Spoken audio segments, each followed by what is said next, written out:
now we're at the time where the Hamashiach is getting ready to come.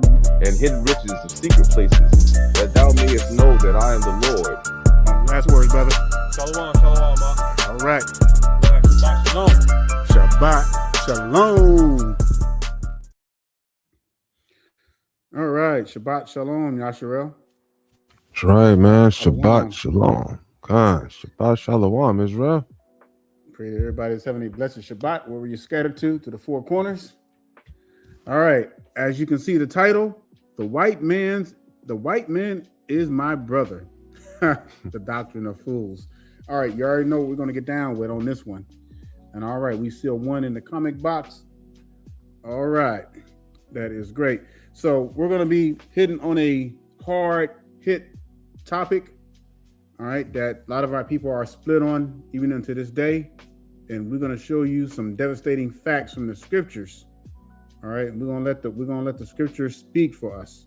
You already know me and brother Aton, how we get down. You know, we don't try to interpret our own things, but we let the scripture speak for itself, and that's what we're going to do here in this. So what if anybody who comes on here, and I know we had a couple of people who were one particular who made a comment in our comment section. So if you're listening and if you're on today, you know, like we gave you a chance last week, don't just make a comment. Don't just wait and then all of a sudden make a comment on the lesson board when you had a chance to come in and, you know, defend your cause. So we're going to give everybody that same opportunity.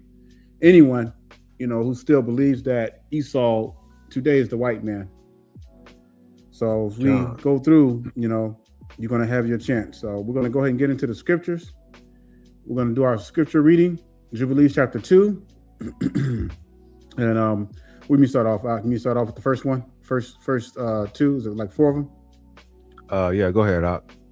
Okay, so I'll start off with the first. It says, declare and say to the children of Israel the law of this day, both that they should keep Shabbat thereon, and that they should not forsake it in the error of their hearts, and that it is not lawful to do any work therein which is unseemly, to do their own pleasure, and that they should not prepare thereon anything to be eaten or drunk, and that it is not lawful to draw water or bring in or take out thereon through their gates any burdens which they had not prepared for themselves on the sixth day in their dwellings. So, you know, of course, the Most High gave us 6 days to do all our work and our labors, preparations, everything. But the Shabbat is the day of rest. 30. And they shall not bring in nor take from house on that day. That day is more holy and blessed than any Jubilee day of the Jubilees. On this keep Shabbat in the heavens before it was made known to any flesh to keep Shabbat thereon on the earth. So that tells you right there how sacred and ancient this is. You know, just as ancient as the Almighty himself. All right, you want to go ahead and get those next? God. Verse 31, it says, and the creator of all things blessed it, and he did not sanctify all peoples and nations to keep Sabbath thereon, but Israel alone. Them alone he permitted to eat and drink and to keep Sabbath thereon on the earth. So, you know, as it here in the scriptures, the Shabbat is only for us, right? The That's Israelites, as far as like humans that are on the earth. And the creator of all things blessed this day, which he created for blessing and holiness and glory above all days. This law and testimony was given to the children of Israel as a law forever until their generations.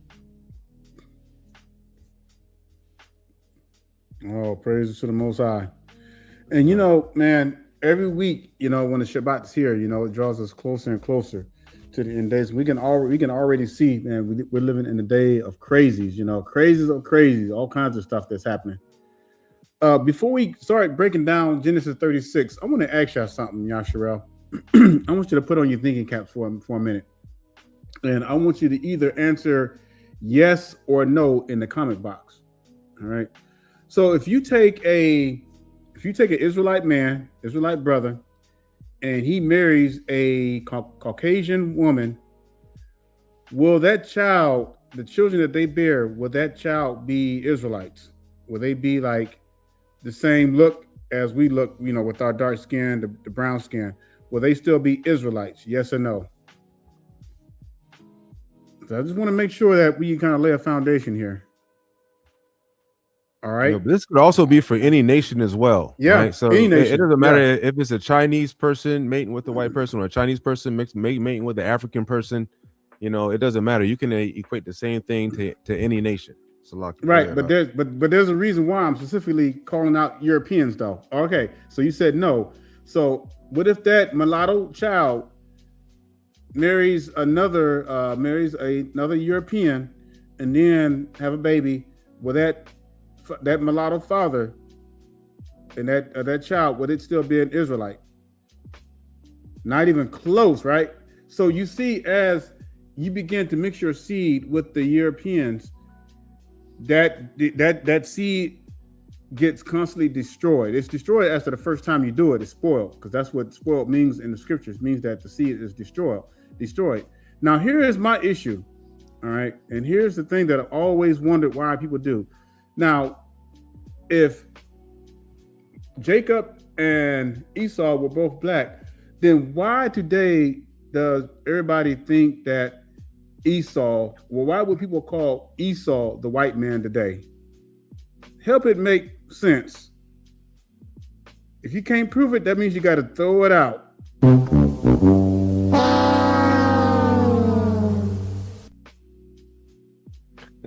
So much for that doctrine. Oh, no.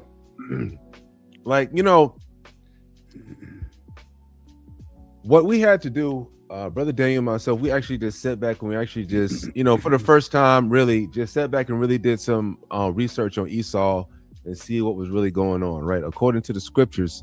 And then, and according to history documents. And then, what we're going to bring out today, I guarantee you, it will change your perspective on the whole Jacob and Esau debate. Mm-hmm. Hey, hold on for a minute. I want to answer this question. I want you to hold on to that thought, brother. Just hold on to that thought, and we're going to address that further. But we don't want you to leave.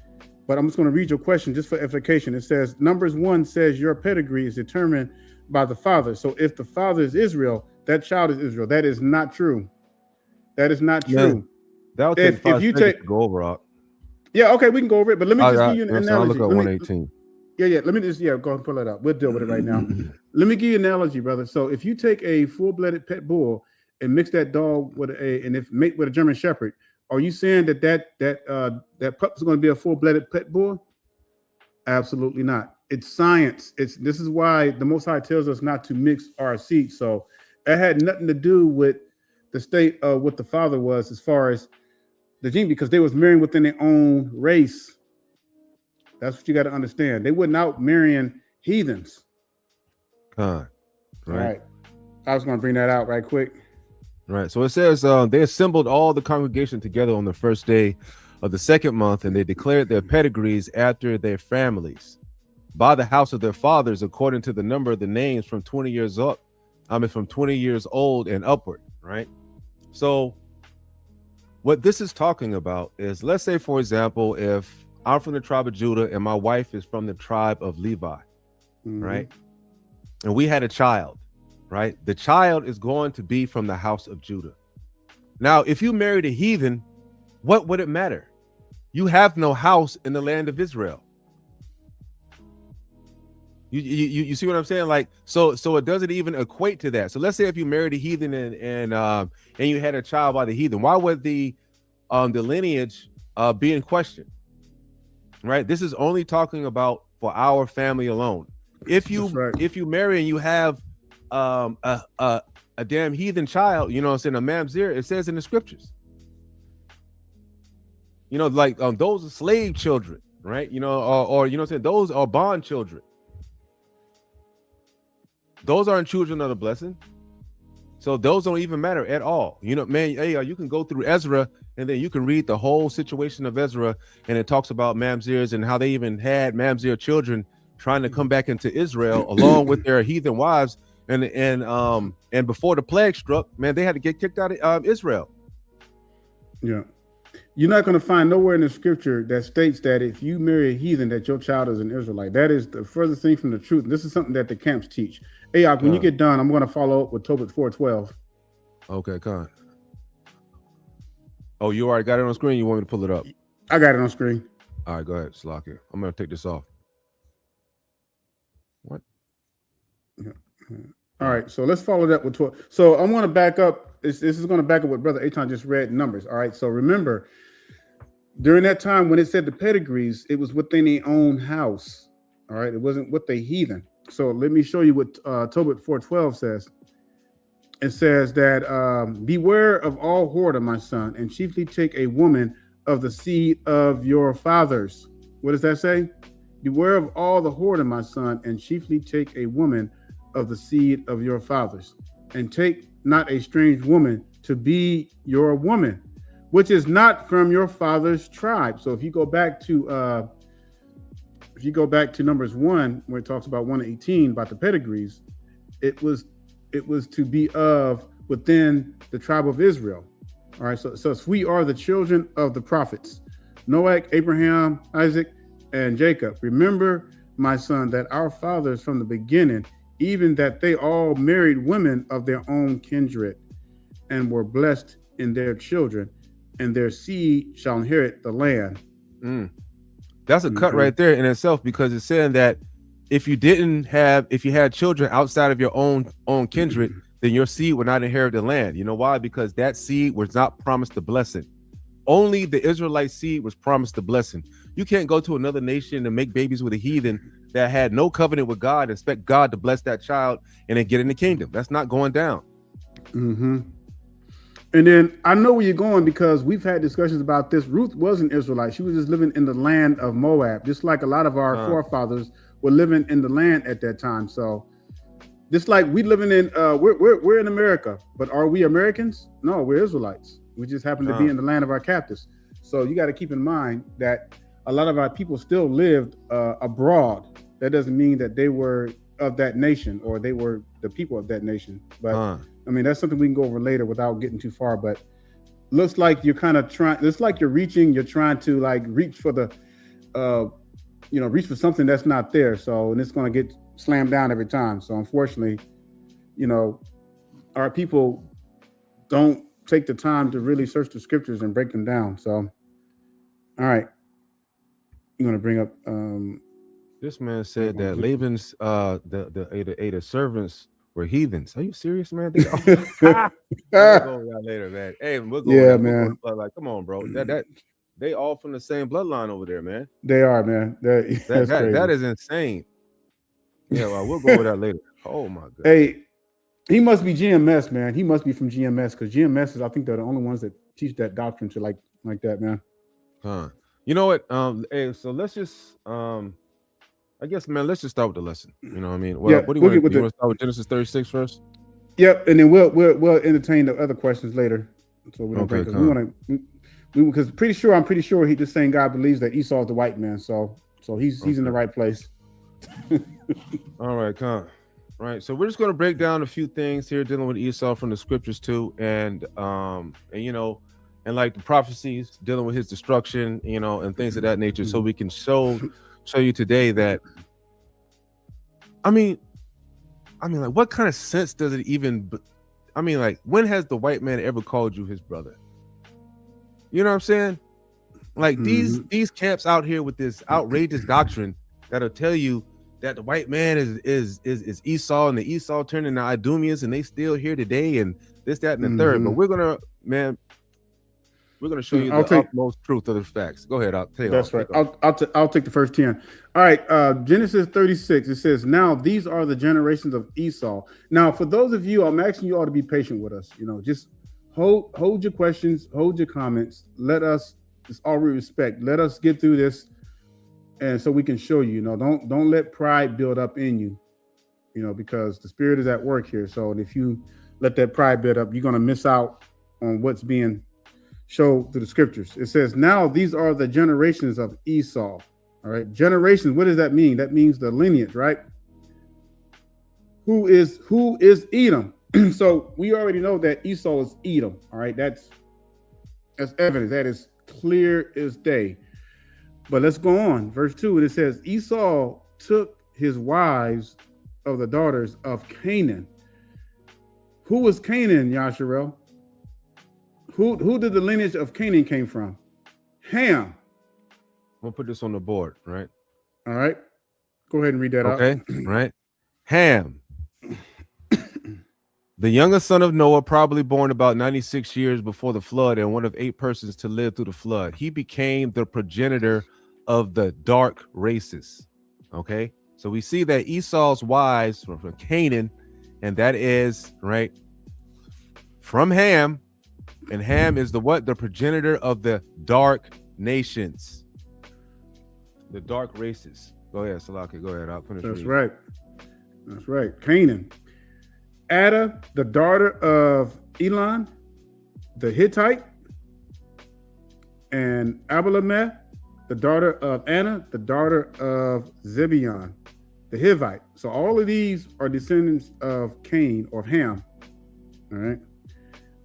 And Beshemeth, Ishmael's daughter, sister of Nebajoth, and Ada bare to Esau Eliphaz. The Bashmeth bare Reuel. All right. And Ahalabameth bare Jeush and Jalem and Korah. These are the sons of Esau. Okay, so these are the direct line of Esau from the Canaanite, the daughters of Canaan.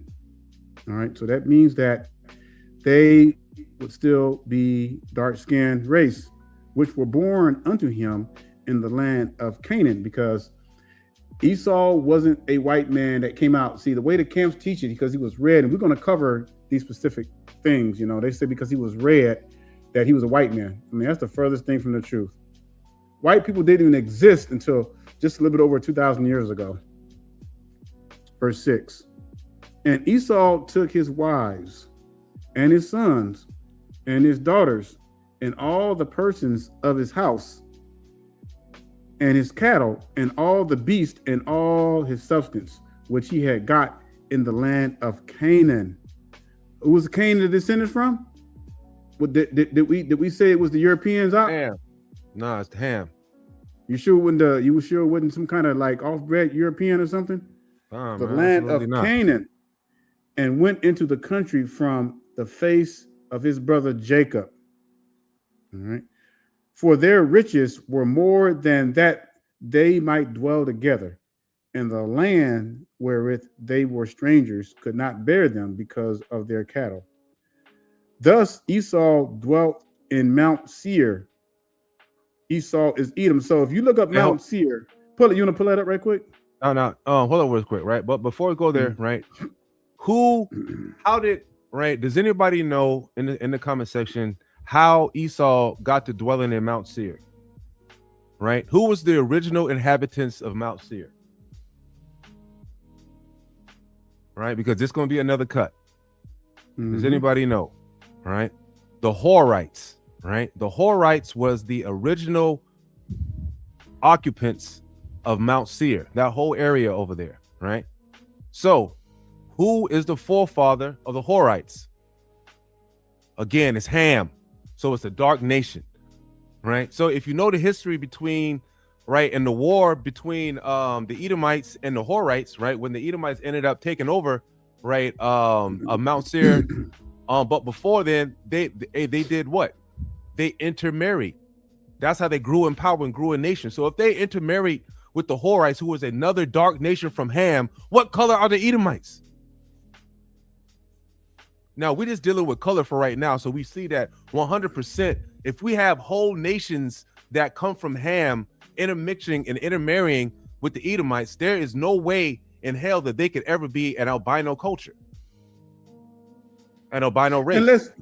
And let's just say, okay, you know what? Let's throw a wrench in here. Let's just say that some kind of way the gene was mutated and they became white all of a sudden. Now that means that Esau would have to constantly blend his seed, because if he mixed with the Hamite nations, wouldn't that make him a destroyed seed? Would his seed no longer be Esau? You see what I'm saying? Like, people don't think through stuff. Like, if you're going to say that the white man is Esau, then that means that the seed of Esau doesn't even exist anymore. Because how could he blend himself out and still be called an Esau? That's like taking an Israelite and blending them in with the Europeans and selective breeding them until you turn them completely white. Doesn't make sense. Right.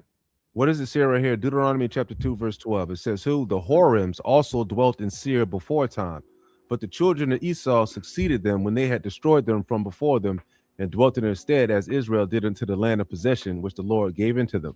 But before they destroyed them, I want you to understand also that they intermarried with them also. And that's how they grew in strength and number. But I just wanted to show you that the Horites had dwelt in the land beforehand, and this was another nation of Ham. Look at this, brother. It's hey, brother. No, this is incorrect, man. He says Horites are Koreans. Esau makes. I think this dude's a comedian, man. I think he just messing with us, man. Yeah, he's just messing with us, man. I thought he was serious. Yeah, man. The Horites come from Ham, brother. Look up the genealogy. All right. And we're not going to give you the whole, man. You got to do some reading yourself. Salvation is on your own. He said they are the Italians today. Yeah, he messing with us, man. Yeah, man, got jokes, man. All right, brother. I'm on 7. Let me finish up. Okay, con. 7 right quick, and then I'll end up with 10. Yeah, it says, for their riches were more than they that might dwell together, and the land wherein they were strangers could not bear them because of their cattle. Thus dwelt Esau in Mount Seir. Esau is Edom. Like, dang, man, like what it's laid out and as plain as day in the scriptures. And all you got to do, the technology is right before our fingertips. All you got to do is look these current day areas up and they'll show you where they are. And it definitely ain't in Europe. And these are the generations of Esau, the father of the Edomites in Mount Seir. All right. And brother Eitan just showed you what that was. All right. Who descendants that was. Hey, hold on the names before you move on, right? Before you move on, Slakia, you know what I mean? Hold on, clay dirt. Like they say that Edom, right? It means red or whatever, like the dirt or whatever the case may be, right? Now we know that God made the made man from the clay or the dirt, right? So no matter, and they try to say that, oh, you know, this man is Edom is red. I want to show you what red looked like to them back in the day. It's not light, super light pink, you know, or albino, right? They would have been, you know what I'm saying, like white people today, if they had lived back in those days, they would have been considered leprous, right? As looking for a person with leprosy. They would not be considered red, you know, just because you hear some country hick in the South, oh, he's a redneck, oh, he's the Edomites. Not just the ignorance, right? Hold up, Salakia. Let me see. What is this? The common dirt. This one I wanted to show. Okay, right. So, let me see. That might be a better. Can you see that better out? All right, right. So no matter what kind of clay dirt you got, I mean, like not soil, but clay dirts that we have, right? All the clay dirts, they're not white. They're not red. You know what I'm saying? All of them, like let's say, for example, if you're looking at a red, let me see, like a red clay dirt like this, right? That has brown in it, right? You know what I'm saying? That's a brown, reddish clay dirt. Let me see. Matter of fact, let's look up red clay dirt, just so you don't think I'm trying to trick y'all. Okay, boom, right? That's a perfect picture right there. There's a lot of brothers and sisters with that same color complexion right there. That's not the complexion of the white man. Red soil. Wait a minute, brother. But the scripture said that Esau was red and hairy, so that means that his blood vessels were showing through his skin. Right? You know what I'm saying? Like the scriptures, right? This is how they describe what red was, right? When you get a direct translation from the Hebrew, you know, like a lot of these things are mixed up through translations, right? Because their red had meant clay red, like far as what the clay dirt looks like. It doesn't look like a doggone super light pink, you know, the person that's damn near on the albino side. The reason why they look like that is because their albino, their melanin gene is heavily damaged. That's why when they mate with any other race that has melanin in them, the child automatically becomes darker because this is a recessive gene. These kind of genes that did not come back way back in the days. This day we are still too close to creation way back in these days. Wait a minute. Esau had to be a white man, because Esau he was red and hairy, and his blood vessels were showing through his skin. I don't know, man. It's foolishness. I heard a camp guy say that one time, man. It does. Hey, see, right? That's what Georgia red clay dirt. You see that right there? That looks like plenty of brothers and sisters out here, right? Yep. This does not, even if it's that kind of red, that doesn't look like any sort of white man. All right, let's go back to the so let's get back to the scriptures. Salakia. All right. Let me bring this back. More verse 9.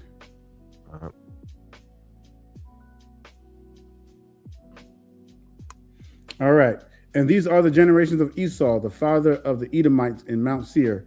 These are the names of Esau's sons: Eliphaz, the son of Ada, the wife of Esau; Reu, the son of Bashmath, the wife of Esau. They are all black people. All right. That's on you. That's right there on you, verse 11. Man, I'm just going to skip down, man. And, what I'm saying, and, till we start talking about the Dukes. Because all of these people, so we see they're still from the same land. So they would have never changed color. All of them are still the same, right? So from here, and then we're going to go ahead. We're going to skip down to verse 15, right? Because a lot of people, right? Like me and brother Daniel, man, we did some research and we're going to show you the notes we wrote and everything like that. We're going to read it to you. Mm-hmm. It says a lot of people right here, so we're going to start right here. They go, these were dukes. Okay, so as soon as the brothers, right, they see this, oh, dukes, the white man came up with the word, because the white people, they got dukes. You know what I'm saying? This got to be Esau because they were dukes. Again, right, we have to think about the translation. That's right. And dukes just means governing. Dukes just means governing leaders. All right. Right. Has nothing to do with skin color. Period. Absolutely not. Let me bring something up in a minute. Let me bring something up. Bring it out. Let me see. Where is this at?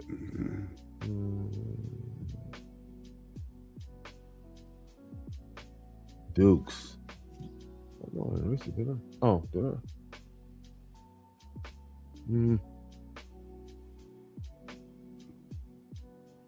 All right, let me see here. Salakia Israel. Is this it right here?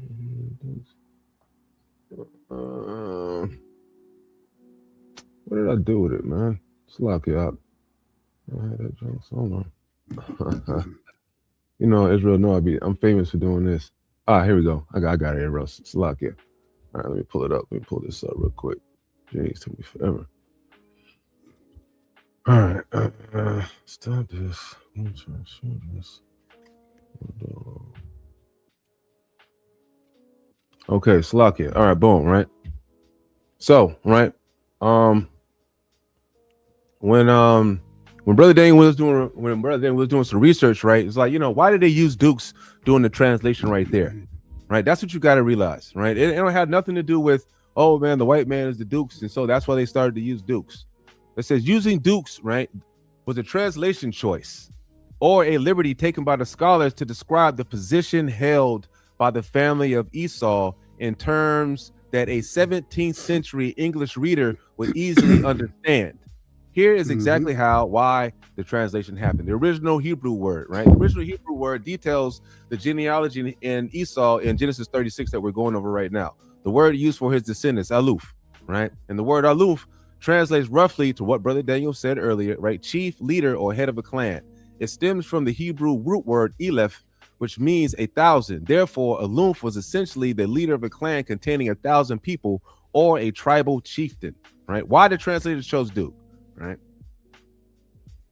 So we discovered that when King James, when King James Version was published in 1611, right, the English language was different than it was today, right? The translators needed a word to convey high tribal authority because the word duke originates from the Latin dux, meaning leader or commander, in the 1611 and still heavily carried that literal meaning. The translators were not implying that Esau's descendants were British feudal lords sitting in castles. They were using the highest English term for a non-royal regional leader to accurately convey the power and status of an Edomite chieftain. This is why you see passages like Genesis 36:15, which I just got done reading, translates this way in the 16:11 with the updated topography, right? These were dukes, right? So forth and so on, right? So like, I want y'all to understand that this is why it says dukes in the scriptures. It has nothing to do with actual dukes being, a freaking British feudal lords sitting up in castles. Like if you listen to these damn camps, they'll have you believing. They'll have you believing that they came from the royal family of British, and they still sitting on the throne today. These folks are just insane, man. So today we're just gonna go over a whole breakdown so you understand what is really going on behind this. And there's no way in hell that the white man is your real blood-born brother. I mean, you have to have some, you'll be able to, we'll be able to go to, what is that, any of these genealogy things, and then our genetics should match. You know what I'm saying? If Esau was our brother, if the white man is our brother, because we both came from the same people, same mother, same father, right? Our genetics should match. We should have our genetics should be super close, like it is, like I know, if I take my blood and I take Brother Daniel's blood, they look it up in the lab, they know we're the same people. So forth for any of us Israelites, because we got that hepatitis B or whatever it is, right? All of us got the same thing. But you do that to the white man, he is not related to you in any fashion, period. He's more related to an animal or a beast than he would be to you.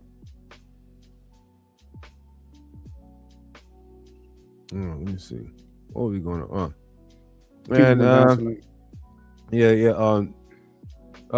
Duke Korah, Duke Gadam, and Duke Amalek, and all these dukes came of Eliphaz in the land of Edom, and these were the sons of Ada, right?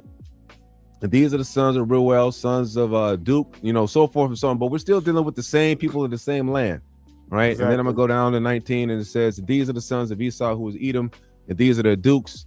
And then, right, these are the sons of Seir the Horite, right, who had inhabited the land, just like we said, where it was, who were the Horites, right? Who were their forefathers? Their forefathers Ham, right, who is the originator or the progenitor of all the dark races. So these are what? These are black people, right? Even if, right, let's say even if you had Noah and his three sons, Japheth, Ham, and Shem, right? When they first came off the boat, they had to all be black. In the first place, they were all black, exactly. Because all three sons, Noah's Noah's three sons were black. You don't never see anywhere in the scriptures where it tell you that Noah had three children. One was black, one was an albino, and one had slant eyes. Get the hell out of here. What they'll try to do is to come up with these terminology. They'll try to say that Japheth means white, and then Ham means black, and it's just some crazy term and play on words that they come up with for meanings, but it had nothing to do with color of the complexion. He was talking about they're different, they had different characters. That's why when Noah had three sons, they all are three nations, all right, three different nations.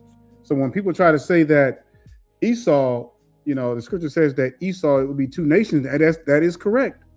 It would be two nations who are black. The 12 tribes of Israel are nations, all right, and we're all black. I guess is it time for me to read? Or did you look up at verse 21? Man. Yeah, man. You can read. Go on. Okay. And then it just goes on. So it's just going to continue to go on. So I'll just go ahead and read some of these, and then we'll actually, you know what? Let me see.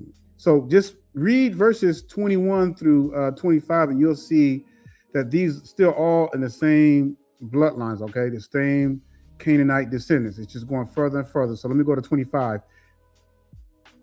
And it says, and the children of Anna were these, Dishon and Abima, Ahalabama, and the daughter of Anna. I know it's crazy, man. And these are the children of Dishon, Hinda, and Eshban, the Ithran and the Cheran. So I mean, scroll up to 27. Oh, these still the That same right there. family though. So Yeah, see, these are still. See, I'm just telling you, if you really want a history now, if I was you, just get you a concordance, whatever, online, and just go through all these names. These are still the names from the Canaan. Just keep on scrolling down. yeah. I'm just gonna. All right. Yeah, man. That's it right there. The 43. That's it. Yeah. And, it said, Yep. and the Esau, the father of the Edomites. All of these folks, the whole bloodline is from the Horites, right, and from the people that they took over from Mount Seir and the damn Canaanites. Yep. So they got a large legion of folks that are black. All of them are black. Yep. So Duke Magdiel, Duke Aram, these be the dukes of Edom according to their habitations. Habitations in what? In the land of their possession. He is Esau, the father of the Edomites. And you already know where it says in the land of Seir. And if you look at a map, it is towards like the Middle East part of Africa and the Middle East area portion, not Europe. All right. So to say that the white man is, to say that Esau is the white man, you're going to have to come up with some proven scriptures, because we just read the genealogy and we showed you that Esau took on the daughters of Canaan, which came from the line of Ham. Ham was not white. All right. There are no white people on this earth. It's a little bit over 2,000 years ago. We wouldn't even dealing with that. Yeah, when you get done with that, we'll bring something out too, because we're going to go ahead and get into Jacob's seed being spoiled, and we're going to give a breakdown and show you what that means when it says that his seed is spoiled. All right. Okay. All right. Another thing. It says, for thy violence against thy brother Jacob, shame shall cover thee, and thou shalt be cut off forever. Right?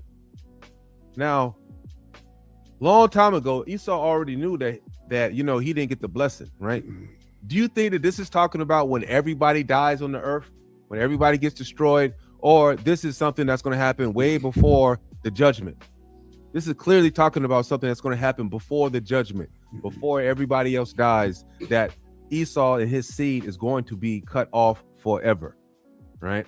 Let me scroll on down to 18, right? And it says, and the house of Jacob shall be a fire, and the house of Joseph a flame. I know you have already read it before, right? House of Esau for stubble, and they shall kindle in them and devour them, and they shall be not any remaining in the house of Esau, for the Lord has spoken it. Now, we're going to show you some history a little later on, right? That will 100% fulfill this particular prophecy. A piece of history that's already happened, in fact. That's right. Go ahead, Doc. All right, I'm going to bring out Jeremiah 49, verse 10. I'm going to take that off. Yeah, I got you.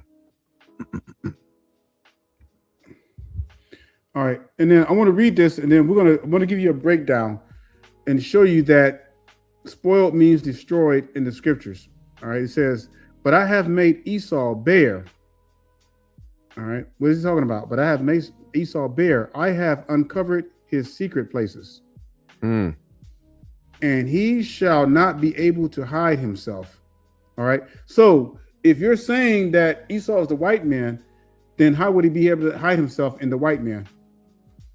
It says, I have uncovered his secret places, and he shall not be able to hide himself. His seed is spoiled, and his brethren and his neighbors, and he is not.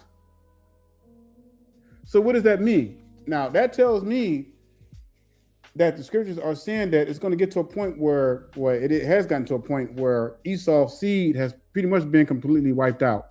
And we're going to show you that. But I'm just saving that because Brother Eitan is going to bring that portion out. But let me show you something. Let me show you that seed in the scriptures means destroyed. Now, be ready to bring out some of these scriptures, man, if you don't mind. All right. No. All right. So spoiled means destroyed in the Bible. All right. Response. In the King James version of the Bible, word spoiled and spoiler very frequently equates directly to being destroyed, ruined, devastated, or laid waste. All right, so it's important to really remember that. While in modern English, we usually think of spoiled as a piece of fruit going bad or a child being pampered.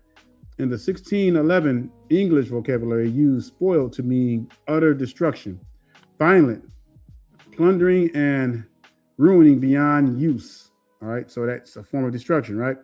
And the original Hebrew and Greek words behind spoiled varies this direct link of absolute destruction.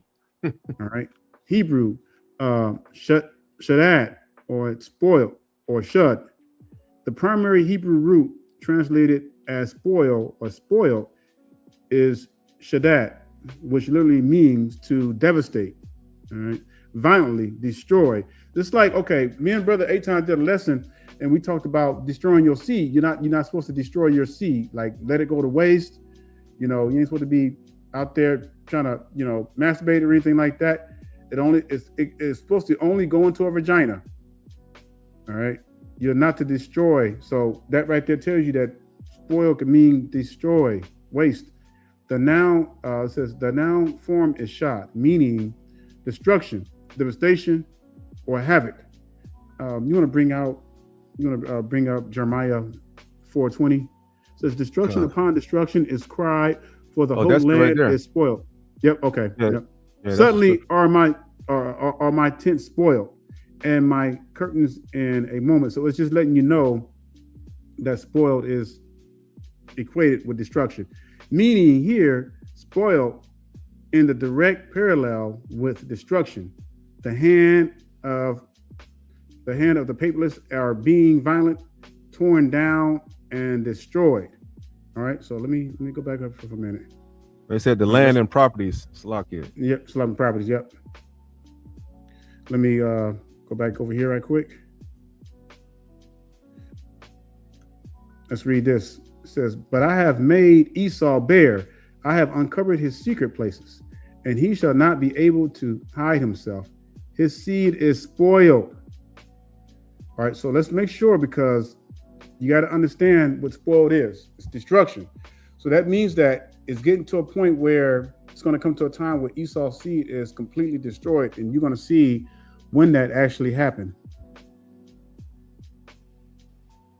All right. Where does that? Hey, look at this, cop. It said, and he said, "Cursed be Canaan, a servant of servants shall he be unto his brethren." Bereshith. Does this not mean he was cursed with what? Where the hell does that say that the Lord had cursed him with white skin? If it was something like that, we would have read something like what happened to Miriam when the Lord smote her behind and she turned to lepers. That's not in there. That's not in the scriptures. Yeah, that has you nothing can't to do lean with on your own understanding. You can't lean on your own understanding. You got to read what's there. Don't make up your own stuff. Just like what Brother Daniel and I are doing, we're reading what's in the scriptures. We're not making up no doctrine from thin air like these clowns are doing. That's how you get led astray. Yeah, exactly. Like, see, and this like, is how can and you this read is, that and all of a sudden think that all of a sudden you get white skin? Like what? That doesn't even make any sense.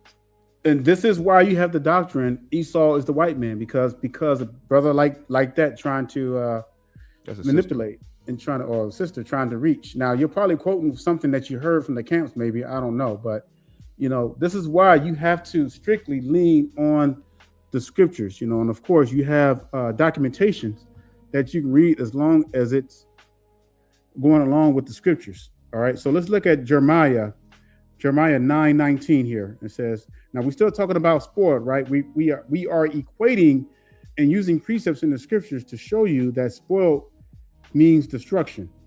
It says, "For a voice of wailing is heard out of Zion. How are we spoiled? We are greatly confounded, because we have forsaken the land, because of our dwellings have cast us out."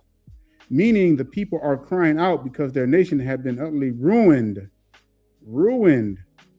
and brought to desolation by their enemies. So that means destroyed. It's not if it's in ruins. All right. Here's another precept, and you can write these precepts down too. All right. Because again, all we're doing is we're just showing you that spoiled is equated with destruction. And this is important to understand. So when we go back to Jeremiah 49:10, you'll understand that it's talking about Esau's seed being totally wiped out. All right, let's look at Isaiah 33:1. It says, "Woe woe to thee that spoilest, and thou wast not spoiled, and dealest treacherously, and they dealt not treacherously with thee. When thou shalt cease to spoil, thou shalt be spoiled. Okay.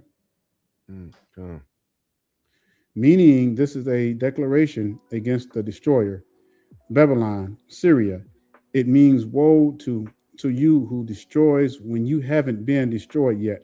When you stop destroying yourselves, will be destroyed. See, and this is why we like to bring these things out. And see, the way me and brother Aton deal with these scriptures, we come from Isaiah, line upon line, here a little, there a little, precept upon precept.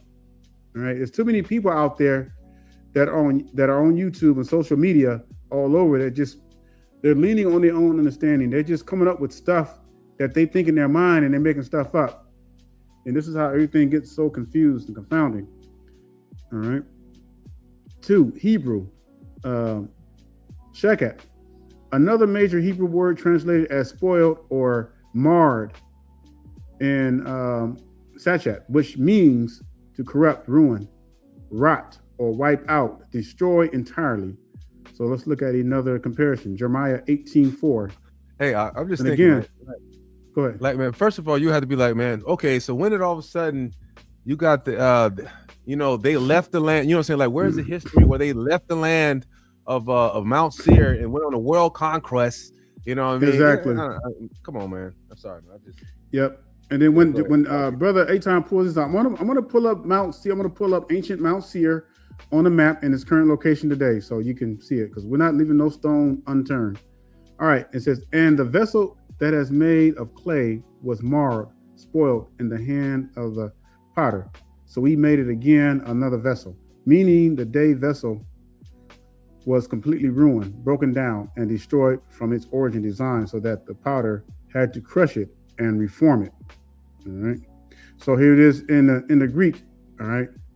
And we'll go to Luke 12:33. It says, provide yourselves bags with wax not old, a treasure in the heavens that faileth not, when not theft approach it, neither moth corrupt it, all right, or spoils, destroys, meaning earthly materials are eaten away, ruined, and destroyed by moths and time.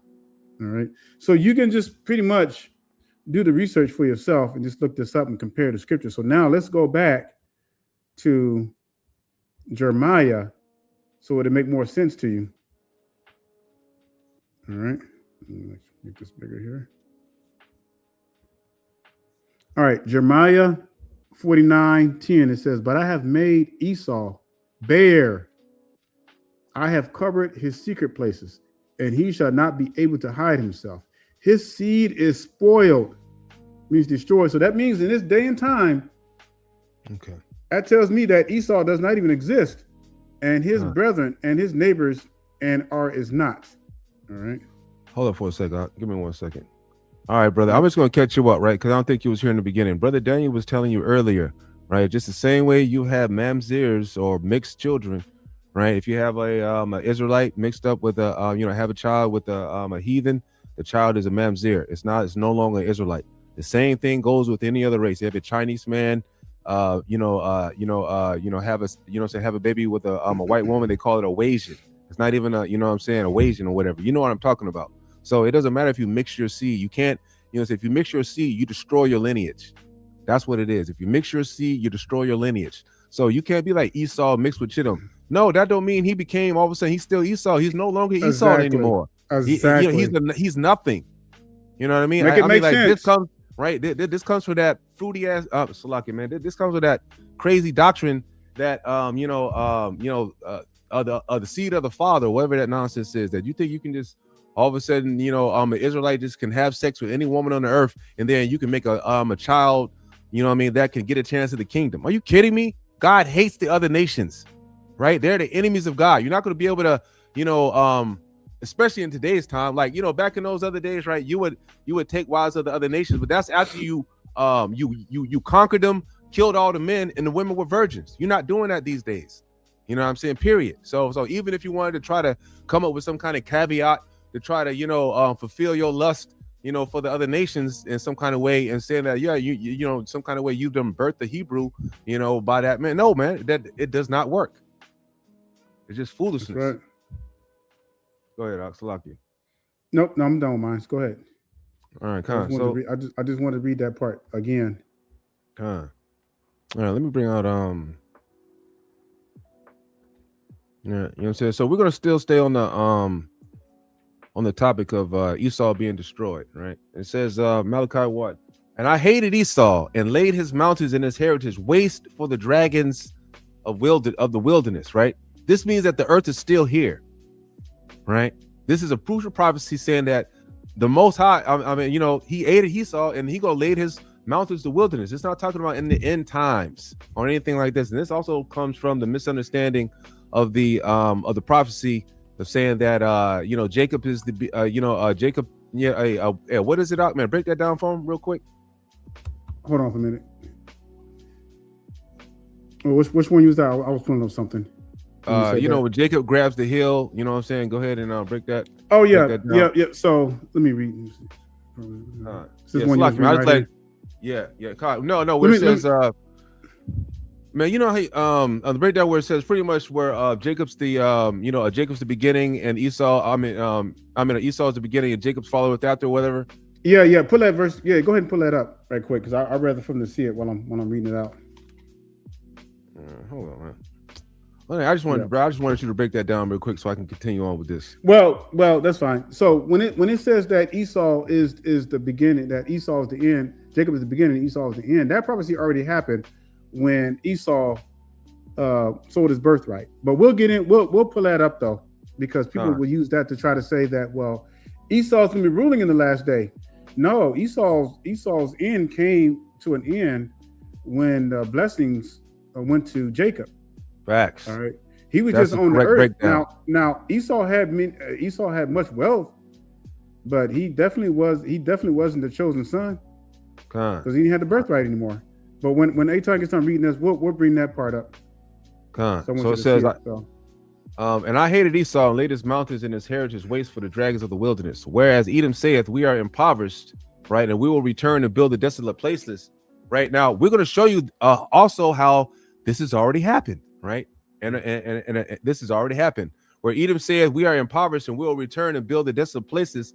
Thus say the Lord of hosts: They shall build, but I will throw down, and they shall call them the border of wickedness, and the people against whom the Lord hath indignation forever. So that means they're going to be destroyed while people are still on the earth. Right, the Edomites are going to be destroyed, or have been destroyed already, while people are already on the earth, and they passing by. They're like, well, they got the same treatment as Sodom and Gomorrah. I don't really want to play with that. Hey, I want to bring something out right quick, man. This is what I was looking up while you were talking here. So remember we read in Genesis 36 where it says that Esau's dwelling place would be his descendants. All his descendants will be up Mount Seir. All right, let me show you something right quick. Let me take this off. All right. I'm just going to share the screen. Can you see that? I can see it. All right. So Mount Seir, where Esau settled to become the father of the Edomites, correspondence to the modern day Asherah Mountains in southwestern Jordan. Does that sound like Europe? Let me pull this up right quick. Man, people be killing me with that stuff. So this would be it would be located what we call the Middle East today.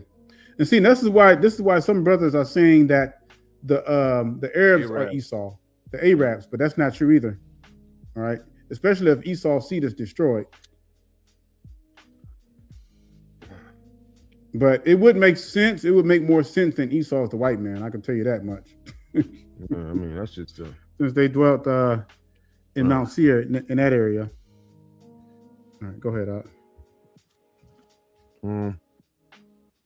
Oh, I know what I wanted to pull up. Give me a second, because I wanted to pull up. Go ahead out while I pull this up. All right, Con. All right. So, let me see. How do I do it? I guess I'm okay. The death of you know how they talking about raise it, and how they like to talk about how Esau came in and did all that stuff. That, hey man, you want me to go that far in the lesson, Enoch? they start talking about you know, the destruction of Esau and then how they got destroyed. Yeah, let me bring this. Yeah, let me bring this out first, right quick. All right, Let's con. All right, con. Yeah, let's go to Second Ezra right quick. Hey, bring up. Go ahead. Can you go ahead and bring it while you got it? Bring up Second Exodus chapter 6. Gotcha. Second Exodus chapter 6. Second Ezra's. Yep. Second Ezra 6:9. All right. For a second, I thought you said Second Ezra. You know, I got that already. All right. Yeah. Okay. You saw the end So of the go world. scroll. Yeah. So scroll down. Scroll up a little more to verse 8. Let me see what that. Okay. So I'm gonna start with verse 8. And he said unto me, from Abraham unto Isaac, when Jacob and Esau were born of him, Jacob's hand held first the heel of Esau. For Esau is the end of the world. So what people do is they take this right here. Oh, Esau is the end of the world. So that means that he's going to be ruling in the end. He's going to be ruling in the end of the world. So he must be the white man. For Esau is the end of the world, and Jacob is the beginning of it that followeth. All right. The hand of man betwixt the heel and the hand. Other question. Esdras asks, thou not? I answered then and said, you say something? No, con. No, I said go ahead. I said, O Lord, that bearest rule, if I have found favor in thy sight, I beseech thee, show thy servants the end of thy tokens, where thou showedest me part the last night. All right. And go to verse 13, scroll up a little bit. All right. I want y'all to also, before Brother Daniel reads 13, I want y'all to understand when it talks about Jacob, for Esau is the end of the world, right? That was it. When the blessing was passed, right? When Jacob, when Esau lost the blessing, right? That was the end of wickedness. That was it, right? That was it. That right there solidified Hamashiach coming to the earth, dying for the sins of Israel, you know, making sure that we had an eternal salvation. That was a wrap. That was the end of the world when Esau passed the blessing to Jacob. That was it. Right. And then Jacob is the beginning that followeth. After that, there's been no other nobody else. Like remember, it said God was the God of Shem, then he was the God of Abraham, then he was the God of Isaac. The last stop was the God of Jacob. And what happened is when the blessing got taken from Esau and went to Jacob. That's how we got the blessing. That's how we became the beginning that followeth, and Esau was the end of the world. It's not talking about how the white man is ruling at the end. I don't. That has nothing to do with anything. There was only like 20,000 of them left during the siege of Jerusalem in 20 AD. They've already been. I mean, like we've already been putting boot to ass on them for so many years. They already almost died out as it is. Yep. You want to bring that part out, and then we'll open up because what we're trying to show you here in the scriptures is we're trying to show you that. First of all, Esau is not the so-called white man as people think today. His seed is spoiled. We just showed you that from the scripture. That means we showed you through the scriptures that spoil is equated to destruction, destroyed. So that means that there was a time to the point where Esau's seed had been destroyed. Now we're getting ready to get into, and we're going to show you when that time frame is. And this is what Eitan is going to bring that out. So really need y'all to pay attention, because after that, we want to open it up for people to come on backstage so that you can produce, because we got a couple of people in here that seem like they have some questions. So we're going to allow you to come on so that you can support your cause. We want you to come on. If you're afraid or you don't feel like you want to come on, then we'll have you ask your questions in the comment box. All right, comment section. Yeah. But please don't go in the comment section or when the video posts start all I of know, a sudden wait. now you a genius and coming up with all these scriptures. I don't want to. I'm not dealing with that. Yeah, it's going to get deleted because you'll get deleted because you had a chance to come on today and support your cause. All right, no, I'm done with that. That's all I wanted to read, that part. Okay. Well, besides the destruction of so I guess we'll fast forward right through all the the times that we had of Esau in captivity, and all of that stuff, right?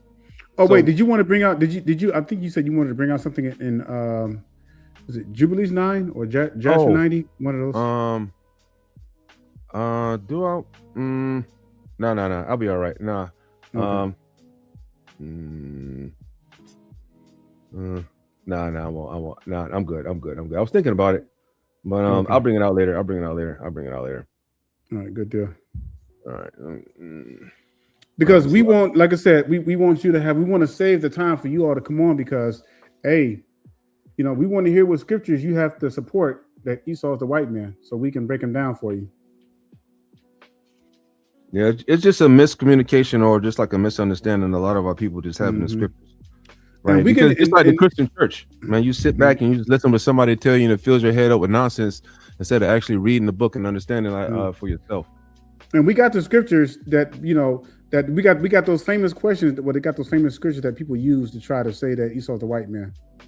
Some of them we covered already. If you want to go over that, yeah, man. If you want to go over that, we can definitely go over that. You got that? You got that? Yeah.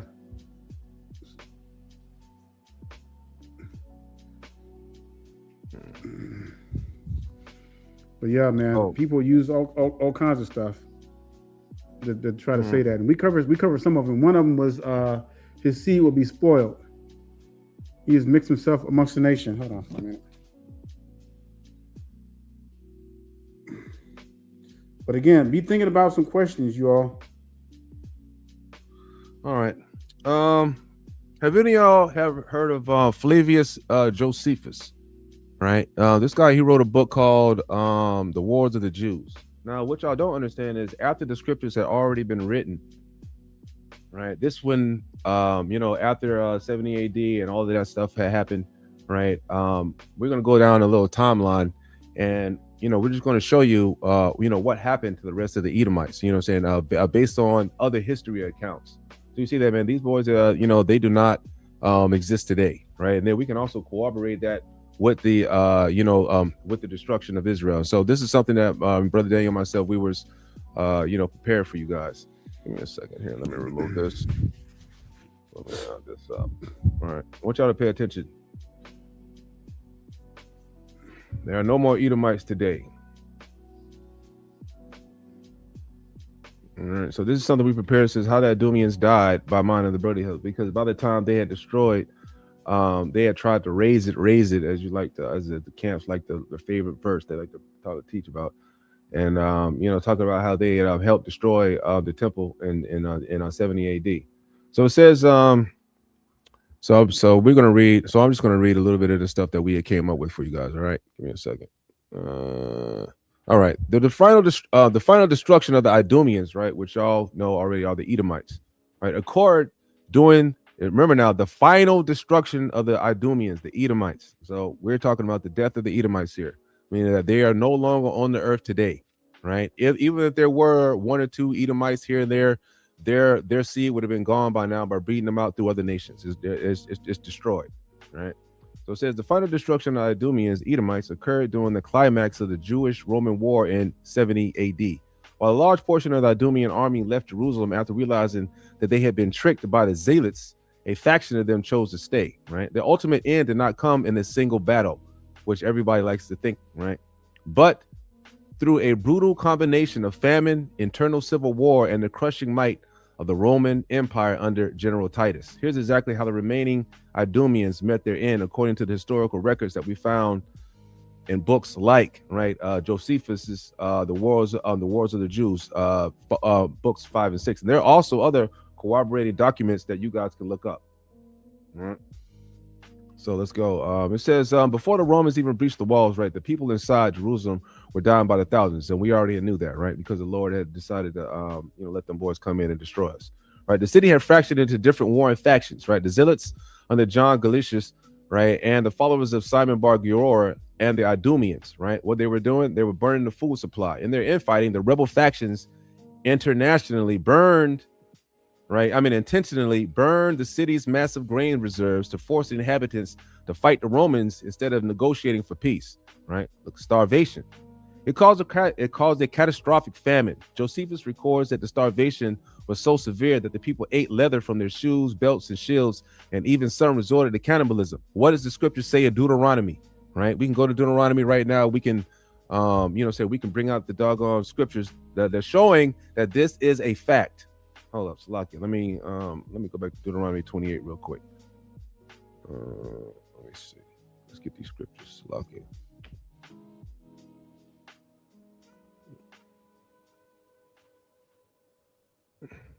All right. What was it? 60 maybe? Here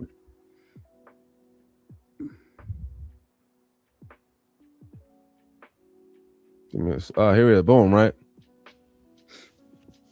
So it says, and he shall besiege thee in all thy gates, right? This is talking about the fall in 70 AD. All the way back, right? This is already back telling you that we're going to get that siege happen to us, and the Lord's going to destroy us in 70 AD if we don't keep the commandments. But this is exactly what happened, is what the Lord said. And he shall besiege thee in all thy gates until thy high and fenced walls come down, wherein thou trustedest. Throughout all thy land, and he shall besiege thee in all thy gates throughout all thy land, which the Lord thy God hath giveth thee, and thou shalt eat the fruit of thy own body. What does that mean? Cannibalism, what we just read, right? The flesh of thy sons and of thy daughters, which the Lord thy God hath giveth thee in the siege, and if the straightness wherewith thy enemies shall distress thee. Right? So let's go back to what we were reading earlier. The Edomites are dead.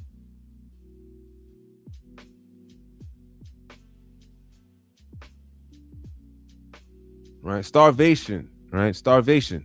This caused a catastrophic famine. Josephus records that the starvation was so severe that people ate leather from their shoes, belts, and shields, and even some resorted to cannibalism.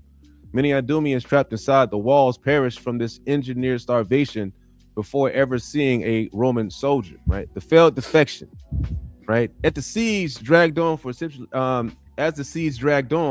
the situation became hopeless. The remaining Idumean leaders realized that staying in Jerusalem meant certain death, right? So they tried to surrender. A group of Idumeans secretly sent messengers to the Roman general Titus offering to surrender themselves and hand over a portion of the city.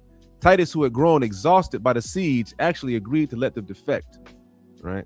Discovered by the zealots. However, Simon Bar Goora, one of the main rebel leaders, discovered the plot before the Idumeans, who are the Edomites, could escape, right? These are the remaining Edomites that are left, right? He executed the Idumean commanders and placed the rest of the Idumean soldiers under heavy guard, trapping them inside the doomed city, right? During the fall of 70 AD, right? The rumor, breach, and slaughter. In August of, in 70 AD, right? In August of 70 AD, the Roman army finally breached the inner walls of Jerusalem and set the temple on fire, right? No quarter given. Furious from the long and grueling siege, the Roman soldiers poured into a city and were ordered to slaughter everyone in the path, regardless of age, sex, or faction. So they didn't care about the Edomites helping them out, right?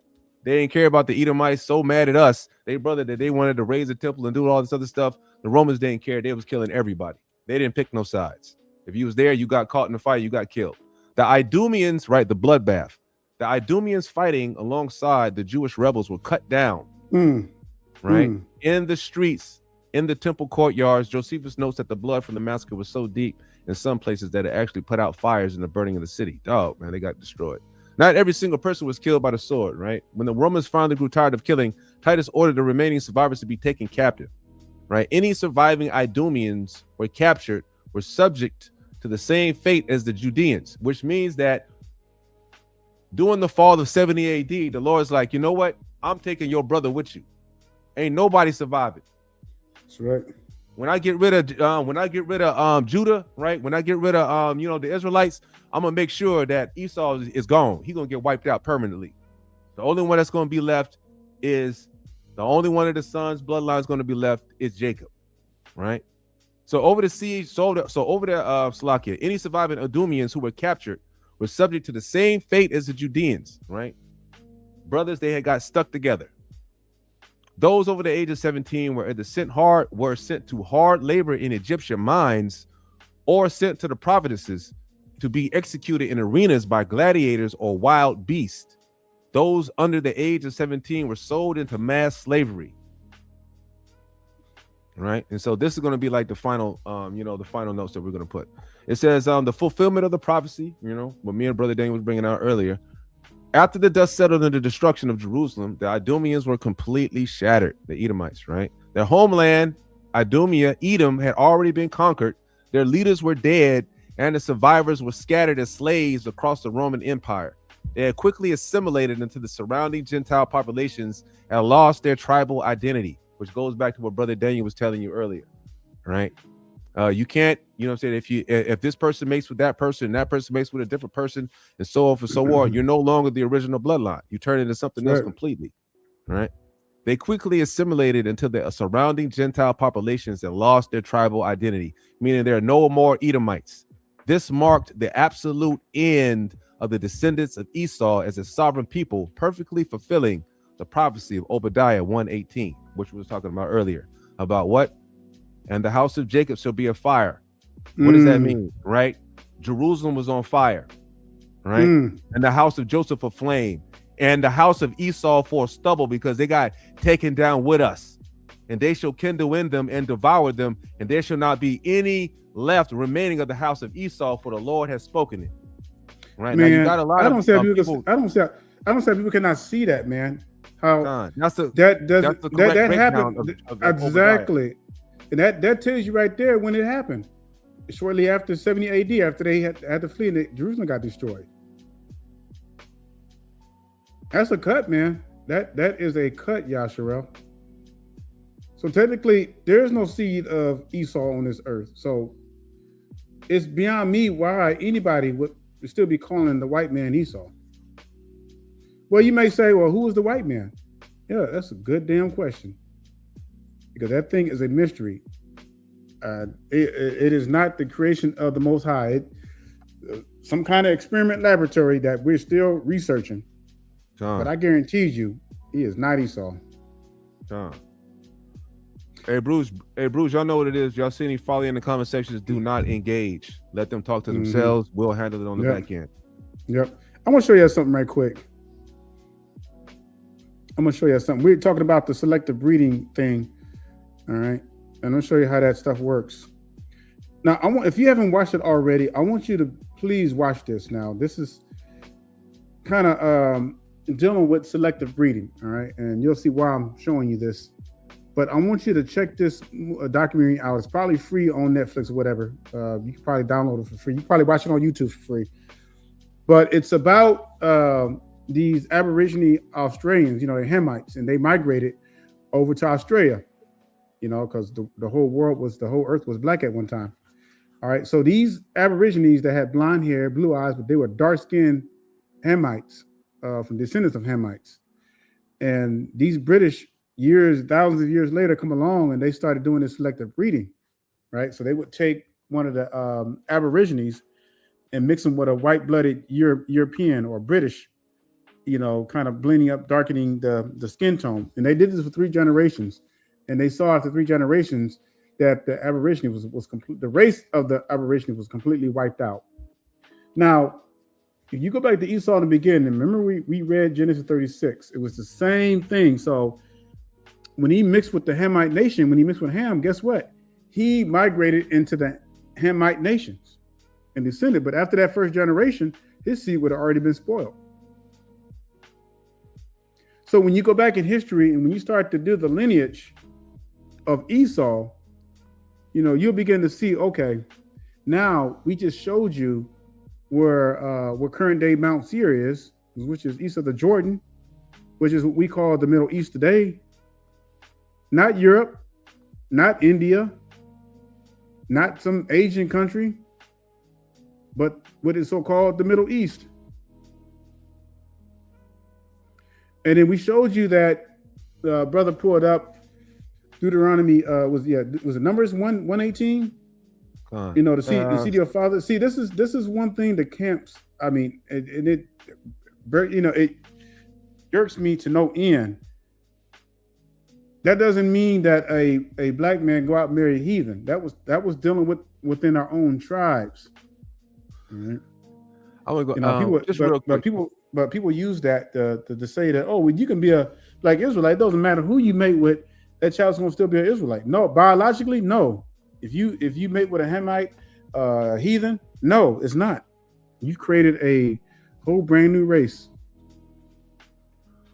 I can't lie. My dad did tell me I was mixed with Native American. I just came out looking more like my black mom. She's but but even she's mixed with Aryan by way of my great grandmother's great grandmother. I think that just means if you're your great grandmother, you're born back in the third generation. As long as your people from then just kept on mixing with their own people. Yeah, and that's another kind of thing too. A lot of our people are starting to say now, it's like, yeah, we were the natives, and when in reality, a lot of our people are just looking for something to cling on because they hate being themselves. But I did a study on that. Yeah, there were black folks over here in the United States, but it wasn't. But it wasn't the chosen seed of Israel. Hey, look at this. Okay, Ruth was not a Moabite, right? Like Brother Daniel said there earlier. Ruth lived in the land of Moabite. A lot of our people were scattered over the land of Moab during that time. Not only that, but if she was a Moabite, we would never be able to perform the oath of the brother, where she married within the family. She was only allowed to marry within the family because she was an Israelite, and that's the commandments. The commandments weren't given to anyone else. So how would she know the commandments and all of that if she was a Moabite? That's not how it went, and that's why she ended up with Boaz. Go study the account of the day of Pentecost when you had all these Israelites coming from different places. They wouldn't live in the land of Jerusalem, but they came from different places, but they were still Israelites. Right. That doesn't mean that they were the natives of that country. They just lived abroad. So for someone to say, oh, well, because they lived there, they are that. So, you gotta throw that out.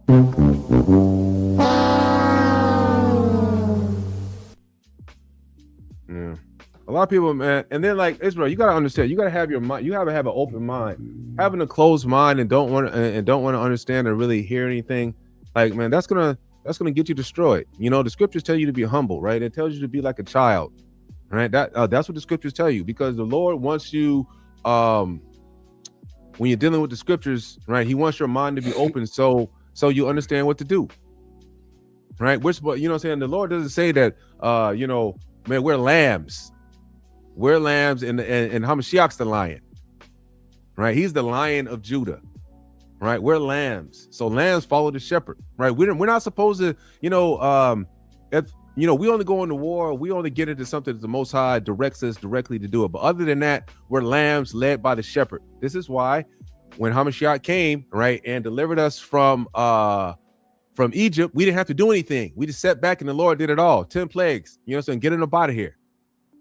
The same thing when he come back this time. We don't have to do anything, right? The Lord just going to come and get us with the chariots, right? With the holy chariots. He going to come back, swoop us up in some whirlwinds, and we go into the wilderness to learn how to keep the law, statutes, and commandments so we can go back into the land of Israel. That's right. That's what it is, We're to be led. We're supposed to be following the law, statutes, and commandments. We're supposed to be following the Most High. We got too many of our brothers and sisters want to be leaders. I'm not no leader. You know what I mean? I want to follow you. I'm just a humble servant of the Lord. You know what I mean? Trying to tell my brothers and sisters what I've discovered in the scriptures. And that's it. All right. The only time you go to war is when the Most High tell you to go to war. Right here in these times, right. The Most High didn't tell you to go to no war. There's no war in there that the Lord tell you to go to. We don't have any prophets. We don't have any, we don't have an ephod, all of that good stuff. None of that. Only thing we're supposed to do is sit back, keep the law, statutes, and commandments. So, Jasher, everything that we showed you too, and we only covered half. Like we just only touched on the surface, but there is so much. Like no one can go into the scriptures and prove that Esau is the white man. In order to do that, you would have to make up a lie. You would have to erase the fact that Esau mixed and spoiled his seed with other nations is a cut in itself. Facts. You can't even get past that right there. So if his seed was spoiled, and we showed you from the scriptures that spoiled is equated to destruction, then how can you continue to say that Esau is the so-called white man today? And after what was just read historically and then proven in Obadiah, how can you say that even the seed of Esau still exists today? Right. Esau is not the white man. Esau has already been destroyed from off of the earth. And this was during the same time when the Lord had kicked our behinds out of Jerusalem and out of the Holy Land. It's the same time. This is that correct breakdown of the scripture of Obadiah 1:18. Let me bring that back up. Slack it. Bring it up. What's the one though? And while you're doing that, I'm going to put the link in the script in the comment box. So if anybody wants to come on, hold on. I gotta turn it back on. Let me see what's up. So all right. Hey, I'm gonna put the link in the description box. So if only we just want to deal with first those who want to debate their cause on Esau, the white man. Yeah, come on you got first. Scriptures, come on up. Yeah, if you got scriptures telling us that all of a sudden he looks leprous and all that, man, come on up, man. We want to see it. Right. If you got justification from the scriptures just to show that, to prove to us today that Esau's the white man, we want you to come on the channel. Man, we're not defending the white man. I don't want you to think that we defending the white man or anything like that. We just want y'all to have the correct doctrine. Mm-hmm. We don't give a damn. Salakia. I mean, we don't care at all about the white man. We only care about our people and keeping the law, statutes, and commandments. Right? If we happen to deal with them on the back end, dealing with work or whatever the case may be, we're gonna do like the scriptures say. Like every 5 minutes, I'm gonna put this link in the box. I want somebody to come on. This is your time now, to prove yourselves. All right. And the house of Jacob shall be a fire. A lot of that people, when they read that, they that right there totally goes by their understanding. They be like, oh yeah, man, the house of Jacob, man, we setting Esau on fire. That's us right there. No, it's talking about the destruction of 70 AD when the Jerusalem is on fire. That's what it's talking about. And the house of Joseph for flame, and the house of Esau for stubble, right? Because they helped burn down the doggone temple, and then guess what? They got the same work right along with us because the Romans didn't care. Romans like, oh yeah, that man, I don't care, man. You Jacob's brother, man. You gonna die too. You man, you shouldn't have did that.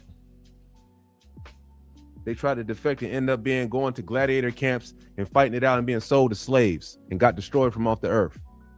They're not still here. They're not the white man in power right now, wreaking havoc on the earth. The white man is just some new heathen that the Lord got, rain of destruction on a wicked people that don't keep the law, statutes, and commandments.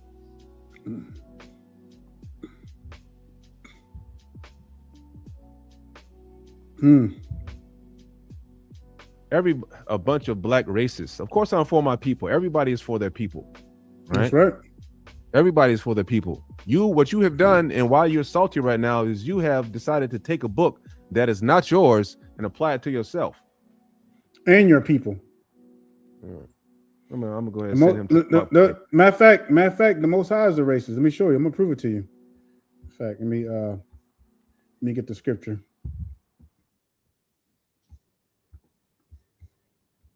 Most High don't play around. Evil twin, man. What? Brother Billy, have you been paying attention to the lesson? I know I done seen this brother here for at least the last 30 or 40 minutes. And you talking this nonsense? Are you not listening to what we're reading? Right. Hey, I need you to pray for understanding. Right. Sit back, meditate, right, get out your feelings, right, calm down a little bit and pray for understanding. There is no doctrine of hate. The Most High hates. I just read to you, the Most High hated Esau. Right? The Most High got a special people unto himself. The Most High have a heritage. The Most High only sent down the commandments to one people. Not everybody got the commandments. Only one people got the commandments. Hamashiach only came for one people. Romans 9 is a cut to any other doctrine of Christianity. You'll never hear any Pastor Pork Chop, Pastor Pepperoni read Romans 9 in any Christian church. There you go. For you are a holy people unto Yahweh El-Hakia. Yahweh El-Hakia has chosen you to be a special people unto himself above all people that are upon the face of the earth. And you go to Isaiah 40, he says that all nations are like unto dung. So, yeah, Ezra 6. Yeah. Ezra 6, right? 6:54, right? Ezra 6, second Ezra 6:54. It tells God does not care about no other nations. He said that y'all are less than nothing. Oh, man. Hold up, let me see this real quick. Wait 1 minute. Second Ezra 6, buddy. Yeah. Very last, I don't know how we got it. Last one. Yeah, man. I said his. No, we're still. Yeah, we're still waiting for people to come on for Esau. So, because we want to give y'all a chance, because I got a funny feeling that come tomorrow and all of a sudden, once the video repost, we're gonna see comments. People trying to use the same scriptures that we use to say Esau's the white man. It's gonna get deleted because you had your chance. come on up. If you think Esau is a white man, even if we blocked you, you know what I'm saying? Even if we sent you to the block party, man, you know, you can go ahead and hit the link and come on up. Only if you got scriptures to debate your cause, come on up. No feelings. You start dealing with feelings and you don't want to, you know, debate respectfully, we will send you to the shadow realm. As I have spoken before thee, O Lord, because thou madest the world for our sakes. Whose sakes? The Israelites' sakes. It said the Lord made the world for everybody. No, it only made the world for Israel, to give us a chance to make it to the next world. As for the other people, which also come of Adam, that means everybody that's not an Israelite, and you came out of Adam, just like the other brother, other children of Abraham. Yeah, other children of Abraham. That's them too, right? Thou hast said that they are nothing, because Isaac is nothing. Even though Isaac got blessings, Isaac is still does not get the kingdom. Him and his whole line and whatever people he came up with, the sons and all their nations, destroyed. That's why the kingdom only has 12 gates for the 12 tribes of Israel. There is not a gate for the Chinaman. There is not a gate for the African man. There is not a gate for the Native American man or any of these other heathens. As for the other people, which also come of Adam, thou hast said that they are nothing. That's not, God don't care about you. But be like unto spittle, and liken the abundance of them unto a drop that falleth from a vessel. So if I got a big old bucket of water and I'm carrying it up a hill, and a doggone a drop of water fall out that bucket, am I gonna stop to pick up that drop, or am I gonna lament over that drop? No, I'm not. I ain't gonna care. I'm not gonna give two craps about that drop that fell out that bucket. I'm on the way up the hill. And now, O Lord, behold these heathen, that's all you other nations out there, white man included, which have ever been reputed as nothing, have began to be lords over us and to devour us, because our people are wicked as hell. They keep, you know, we got a bunch of baby mamas and we do not keep the commandments. That's why we get lorded over right now. And you're complaining, and now you know say, hey, you know what? This is a clear case of Stockholm syndrome, right? The camps have a 100% pure D case of Stockholm syndrome.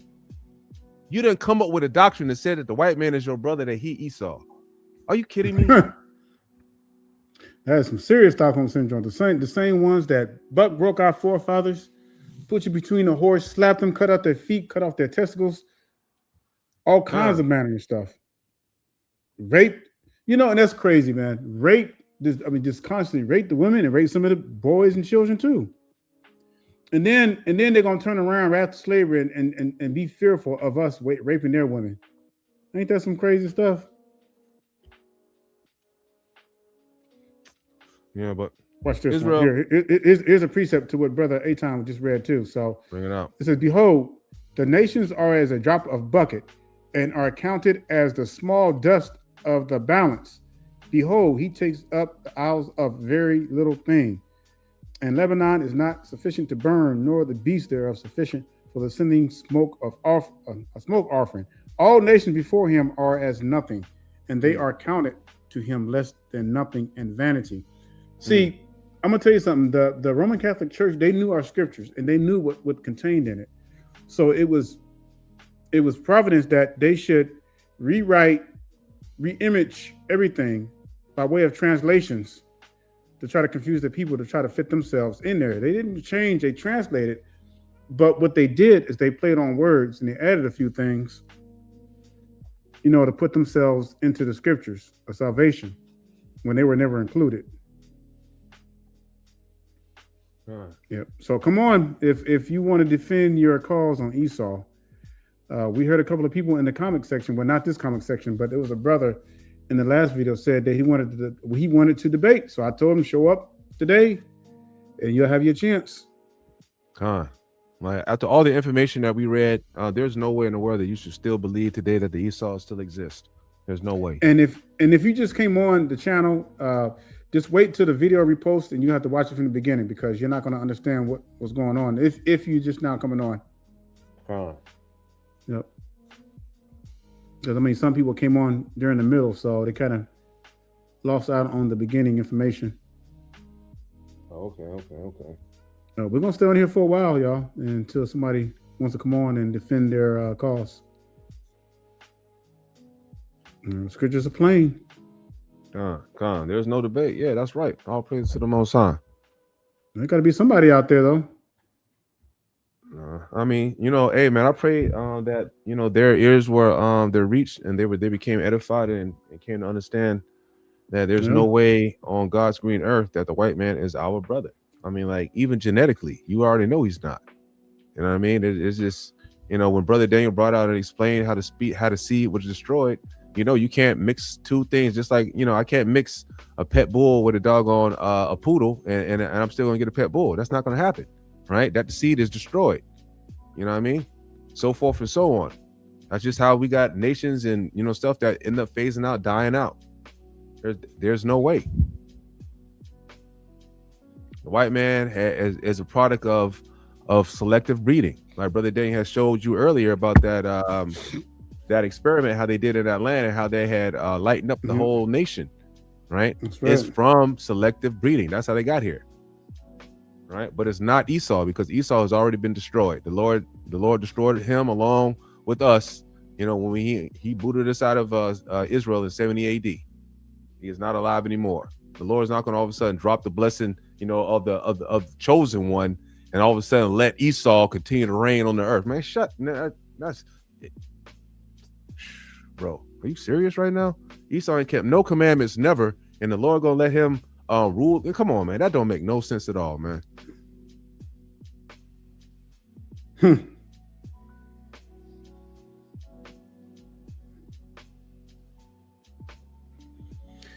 I just, people just see what they want to see, because they always look for something to grab at, just because they can't explain where this white boy came from, and that's the only thing they see is oppressing them. All of a sudden, they think it's Esau, and then with certain misunderstanding of the scriptures, they kind of fit things in there, and that's just how they end up being comfortable of saying that Esau is the white man. No, Esau's not in trouble, man. Esau's gone already. Esau's dead already. Don Wagoner, he's dead, gone. His seed is destroyed. There's no such thing as the Edomites in today's time. They are all gone. Mm-hmm. All right. I don't think anyone wants to. I think they got the point. It looks like, man. Now what? I bet you they got it, but I bet you, man, come like later on the day or tomorrow, man, I guess we can probably see like 5 comments on and once the video repost, 5 comments, man, trying to prove that Esau is the white man. I bet you. Oh man, they're not gonna even watch the video, man. They're not gonna even watch the lesson. They're gonna see that Esau the white man is my brother, and then they're gonna just make their comments. Y'all do y'all investigation and y'all understand and y'all see how, man, after the fall of AD, it's 70 AD, Esau was destroyed right along with it, and the remainder of those that tried to defect were not accepted and they were destroyed. Nope, Rome was not Edom. Rome was never Edom. Romans. How can you prove we're gonna that? have to go ahead. We're gonna go and send him to the block party, man. He's overdoing it the whole time. We'll talk to you later there, Wagoner. Send him on out to the block party.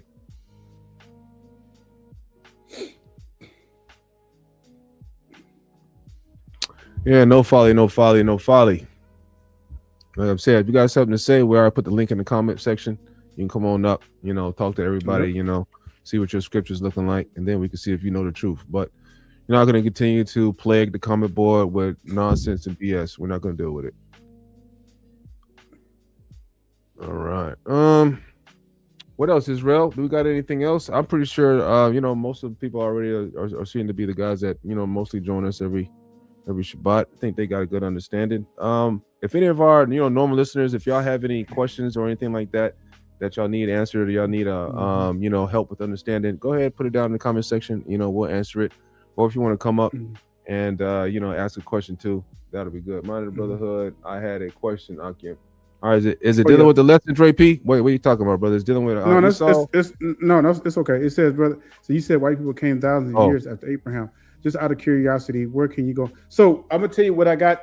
So I'm gonna have we'll have to do that on another lesson because I've done some research, and when you study the line of Japheth, now it's a possibility that some mutation might have happened sometime after that. It's 1,000 years, along with scientific evidence. But I just got to get some things together, though. But I can definitely show you where I got the whole white folks hanging coming down just a bit over 2,000 years ago, and that's scientifically even scientists and historians will even attest to that, though. But out of fairness, I just need to pull up the documents so I can show you. Maybe I can email them to you once I get them all together. Con. Yep. Mm-hmm. But you're not going to see like white in the Bible. You're not going to see black in the Bible because there was no such thing as, well, it was race, but they didn't qualify. It was everything was based off of nations and the regions where you were living. All right? And at the time, the Bible was being recorded in the history of our people. They all dwelt in regions where it was extremely hot.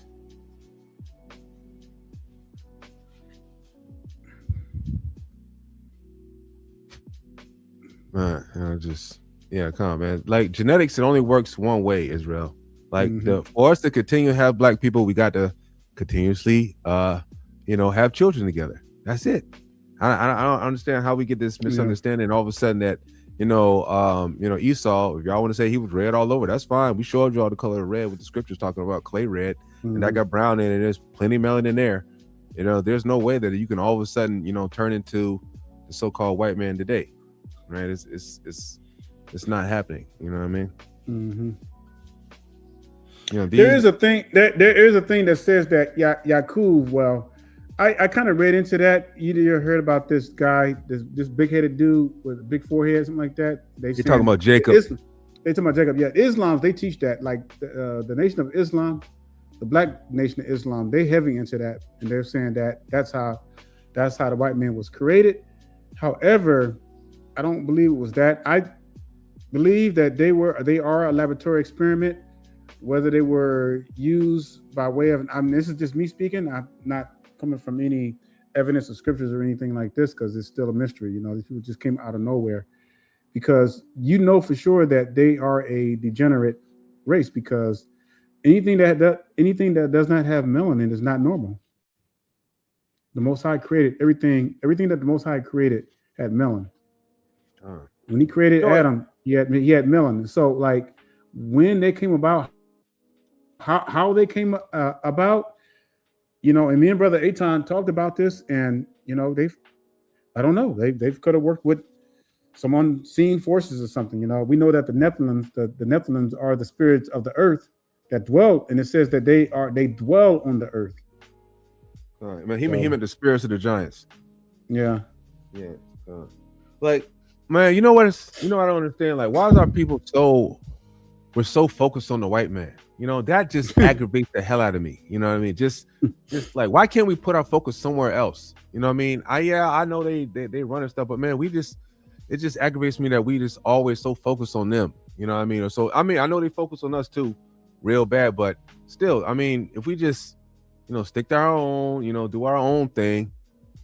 Well, first of all, would be good. If we was keeping the commandments, man, period, we wouldn't even be in a situation. So, you're right. You're right. And the reason why the Most High allowed them to be over us like that is because of that.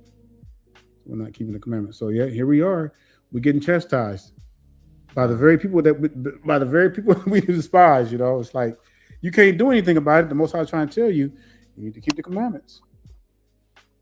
Yeah, the white people now. White people have some melanin. They have some melanin. You know what I'm saying? They're not completely devoid of melanin, or you will not be able to survive on the earth. You will die. They have some melanin in them, but that's why they get red when the sun comes out, and they get tan or tannish, when the sun comes out. Right? They do have some melanin, but like Brother Daniel said, it is very, very low. But it's inwardly, it's only the only melanin they have is the melanin that coats their organs. That's it.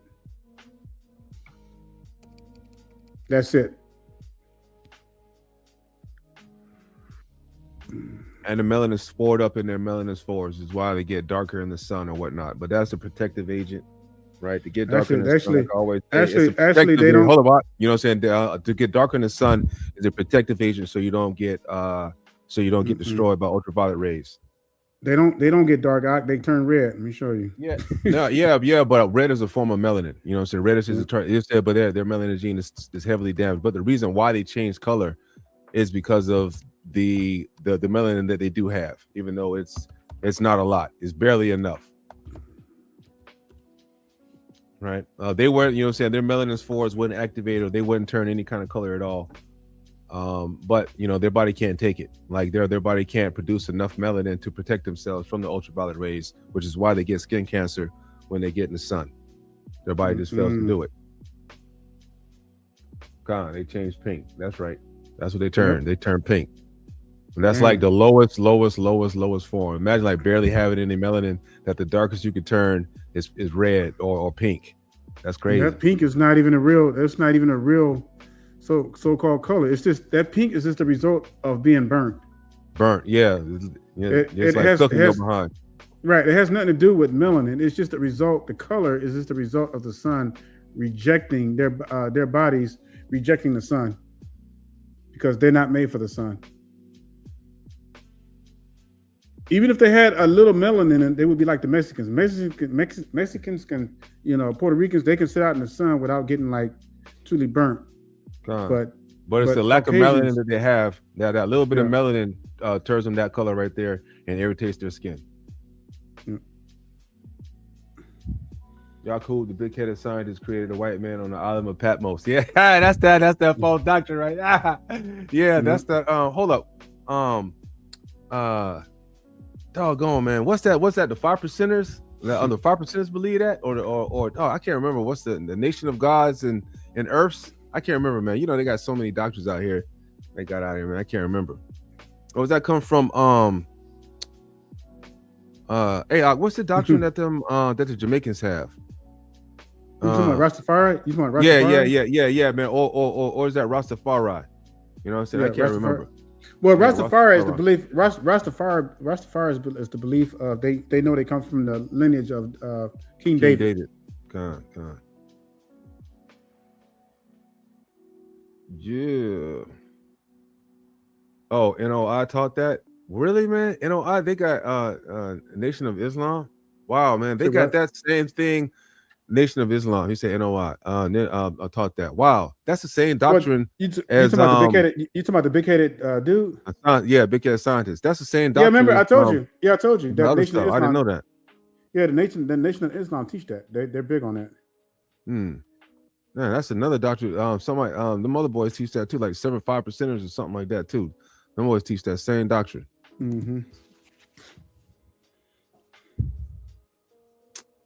Yeah. So again, Esau is not the white man.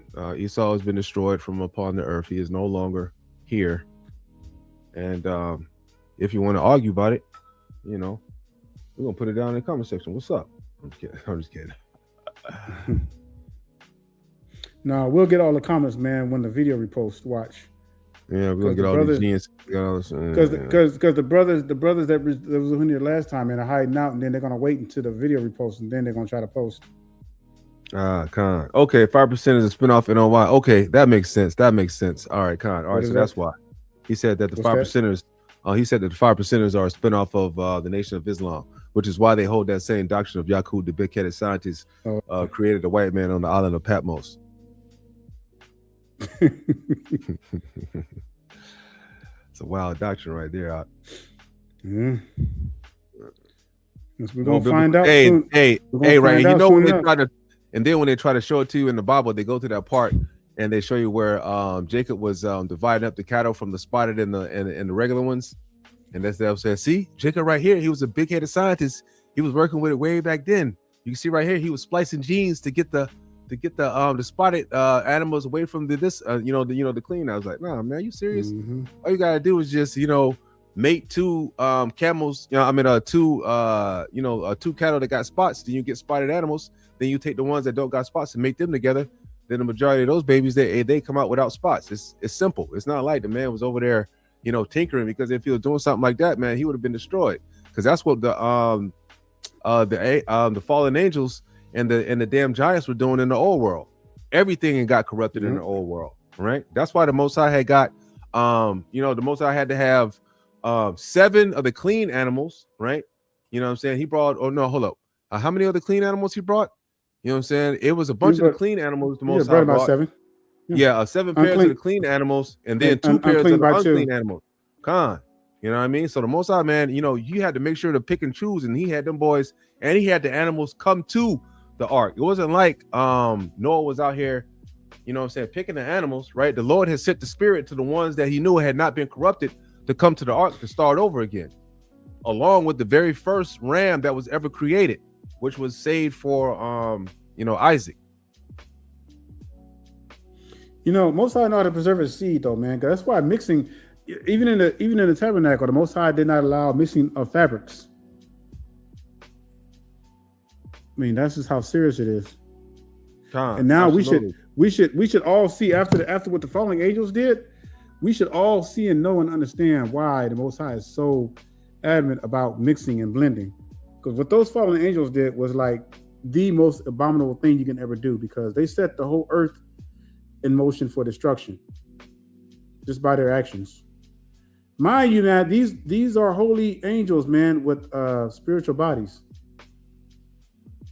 that was going to live forever. Like, dang, I mean, that's crazy, man.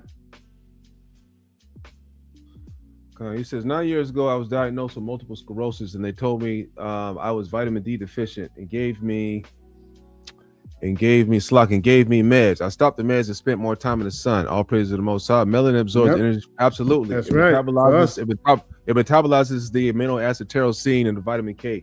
And if you sit inside the sun, your body can, our body with melanin, you metabolize vitamin K and the vitamin D, right? That's all, right. You know what I'm saying? That's our, you know what I'm saying? White people can't do that, right? Because they are melanin deficient. This is why they put vitamin D in milk and things of that nature. They do it for the heathens because their body is not advanced enough to metabolize vitamin D and vitamin K and the vitamin D.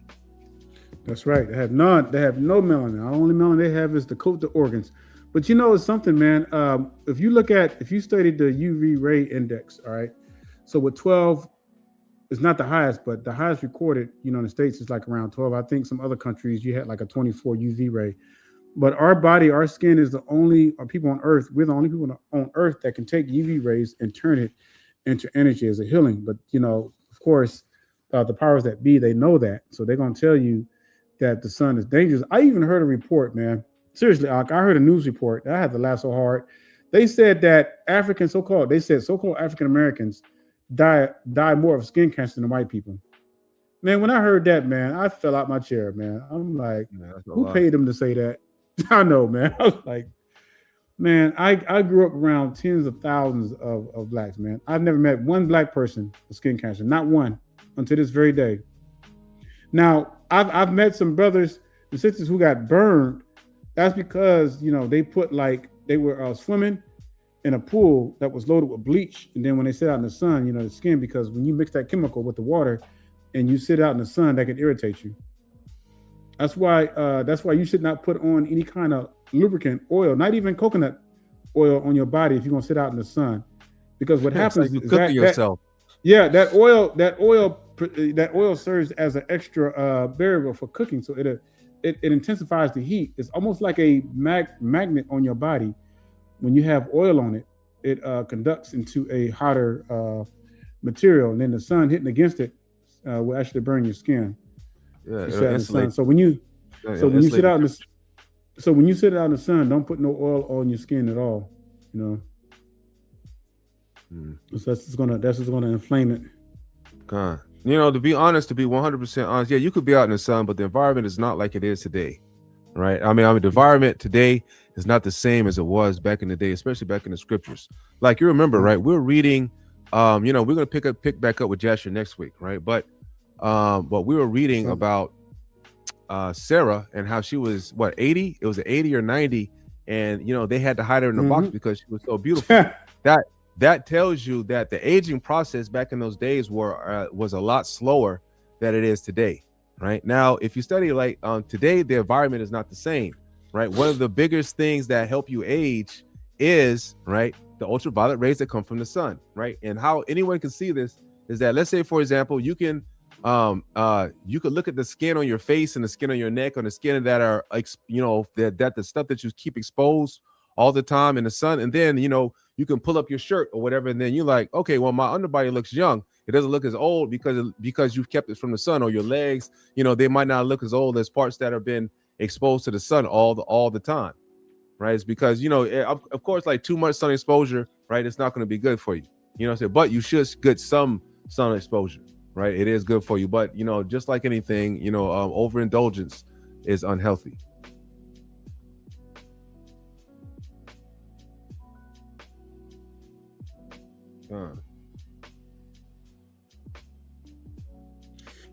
Yeah, man, it's crazy because the stuff that they're putting in the foods these days, and you all know as well as I do, like you can barely find anything with seeds, and I can't even find grapes with seeds in them no more. Like the farmer markets here they have here in Cali, this 5 years ago, I remember that you could find a bunch of seeds in grapes, but you can't find seeds in the grapes anymore unless you grow them yourself, unless you got the original seeds from the grapes. But that's what the heathens doing because they know that they know that the power of the nutrients is in the seed. So they came up with Monsanto to take away all that stuff so that you just be eating fruits with no seeds and no nutrients. You don't know what's going on. You don't know what kind of food they're giving you, man. They just, what kind of fruit doesn't have a seed in it? That stuff is laboratory grown. Like how are you growing? You know what I mean? That stuff is crazy, man. They're trying to keep all the seeds from you, genetically modified seeds. Like even the seeds, if you do get them, think about it. They're genetically modified to produce more fruit that doesn't have seeds. These are like unnatural. We're not getting seedless watermelons. I'll deal with the seeds. You know what I mean? Or things of that nature, man. They're trying to take all that stuff out where you don't get seeds, where you can't grow stuff yourself. The government wants regulation on all the foods, all the products. They had this one dude that was trying to catch rainwater, and they locked his behind up. You know what I'm saying? Because he was talking about, this rainwater belongs to the county because the clouds are over the county, and that's the rainwater. And they try to lock dude up. Man, are you serious? Crazy. You know what I mean? So these heathens, man, they believe they have ownership over the sky, over the water. That's why they're not natural, man. Like this is why so much havoc is being wreaked across the earth right now. And it's like you could just feel it, you can see it. And it's like, man, like everything.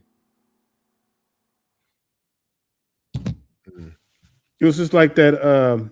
It was just like that little show documentary thing I saw. It talked about how when the white man came on the scene and he was going around destroying everything, he was killing everything, and then all of a sudden the whole earth is in torment. Come. I'll put the link back in the description. Anybody else want to argue? Anybody want to argue about the white man, saying that he's your brother? All right. You feel sorry, or if you're feeling sorry for him and you want to defend him. Yep. And he's your brother Esau. I want to hear it, man. I want to hear it. Maybe there's some verses. Maybe there's something we missed or something. God. I mean, maybe we missed the scripture. Maybe somewhere in the scripture it says that Esau is the white man. Links on this description. The link is right there. It's in the comments. If y'all want to hit it and come on, talk about how that's your brother, right? The one that's been buck breaking, like Brother Daniel said, and raping the women and doing all this other nonsense that he's never done to us in the scriptures ever, right? And all of a sudden now, 2,000 years later, they forgot where we were and all this other stuff. They start speaking a whole nother language, and now they the white man that's running the earth. Get the please come on. Please come on. Please, I'm begging you. Please come on. We want to hear what you have to say.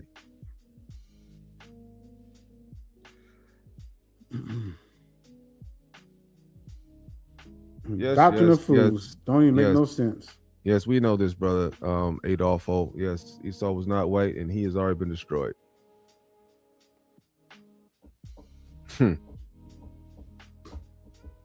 All right. If we have any other questions, now's the time to ask. And I'm about to go ahead and turn it back over to Brother Daniel. Oh, all right. Yep, you're right. The earth is groaning because of these people.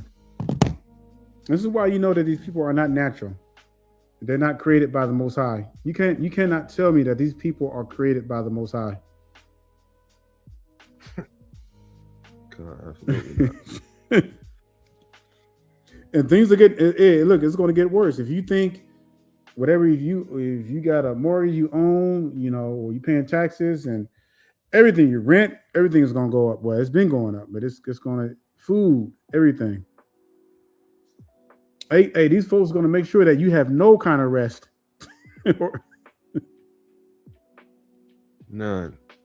Until every single penny that you make is gone.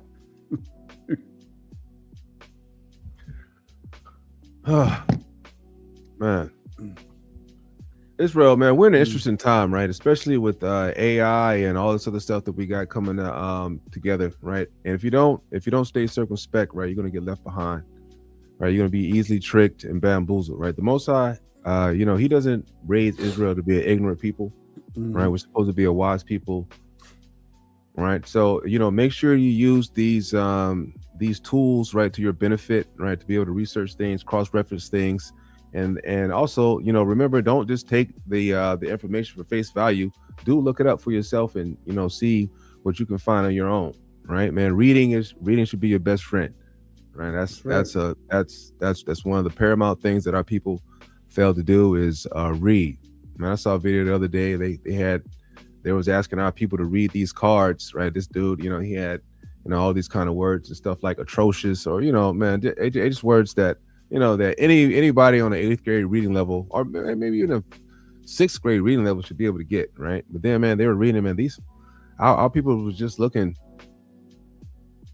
you know, just downright stupid. I hate to say it like that. Because learning, because, you know, you look at the school systems, the way they set up, man, they're not designed to read anymore, man. Everything is just visual audio.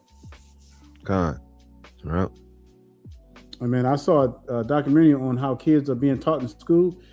Teachers don't have to do anything. It's just sit, and it's just everything is audio visual. Let's see if I can pull that. That's it for me. I don't really got anything else, because I think this is a pretty good and pretty clear lesson as far as straightforward. Oh, yeah, we know the evil demo rats.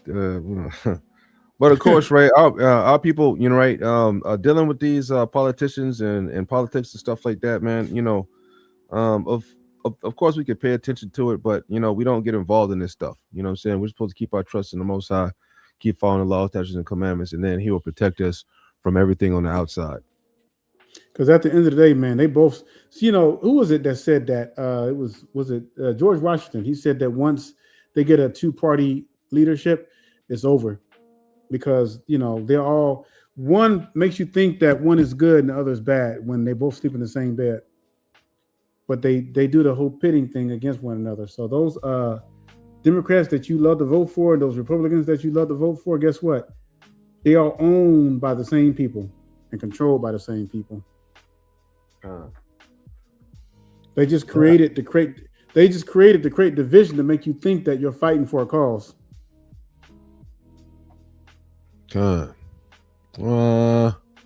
What's this? I say we need like $20 to make it home. I'm praying for a miracle. Can someone please help us, God?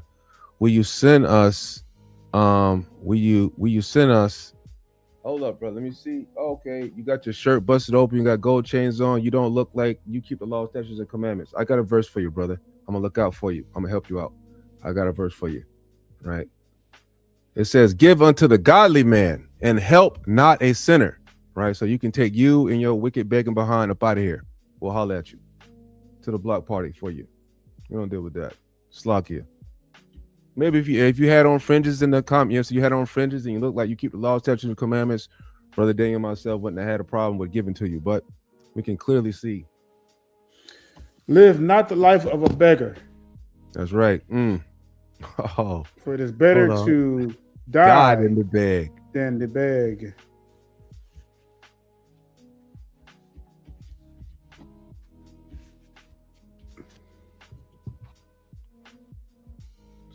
You gotta be circumspect, Israel. You got people coming up, you know what I'm saying, like that all the time, man. You see on these other channels that people, you know, especially nowadays, there's probably some Haitian, right? Or some kind of, in the beginning, African ready to scam our people. in the beginning, I had that on my channel all the time, man. Somebody who was pretending to be me, and then they would be asking for money. And folks would be, like, come on, like, you all know, anybody who's subscribed to me should know better that I don't have no PayPal on my channel, or neither do I ask for donations. Never. God, report. If you ever see my name or Brother Daniel's name talking about some, we want some money from y'all, please report them as quickly as possible. Yep. Because they should know better. My subscribers should know better. And you see something like that, that ain't me. God.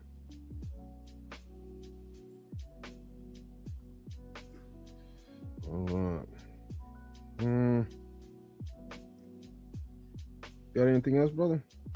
No, man, I'm just waiting. But hey, all right, Yasharel. Well, hey, I pray that you all edified. And just like I said, go back over. If there's anybody who doesn't understand, just send them this video. Send them this lesson. God, that's right. With that being said, we're going to bid you a hearty Shabbat Shalom. And stay strong, Israel. Stay strong.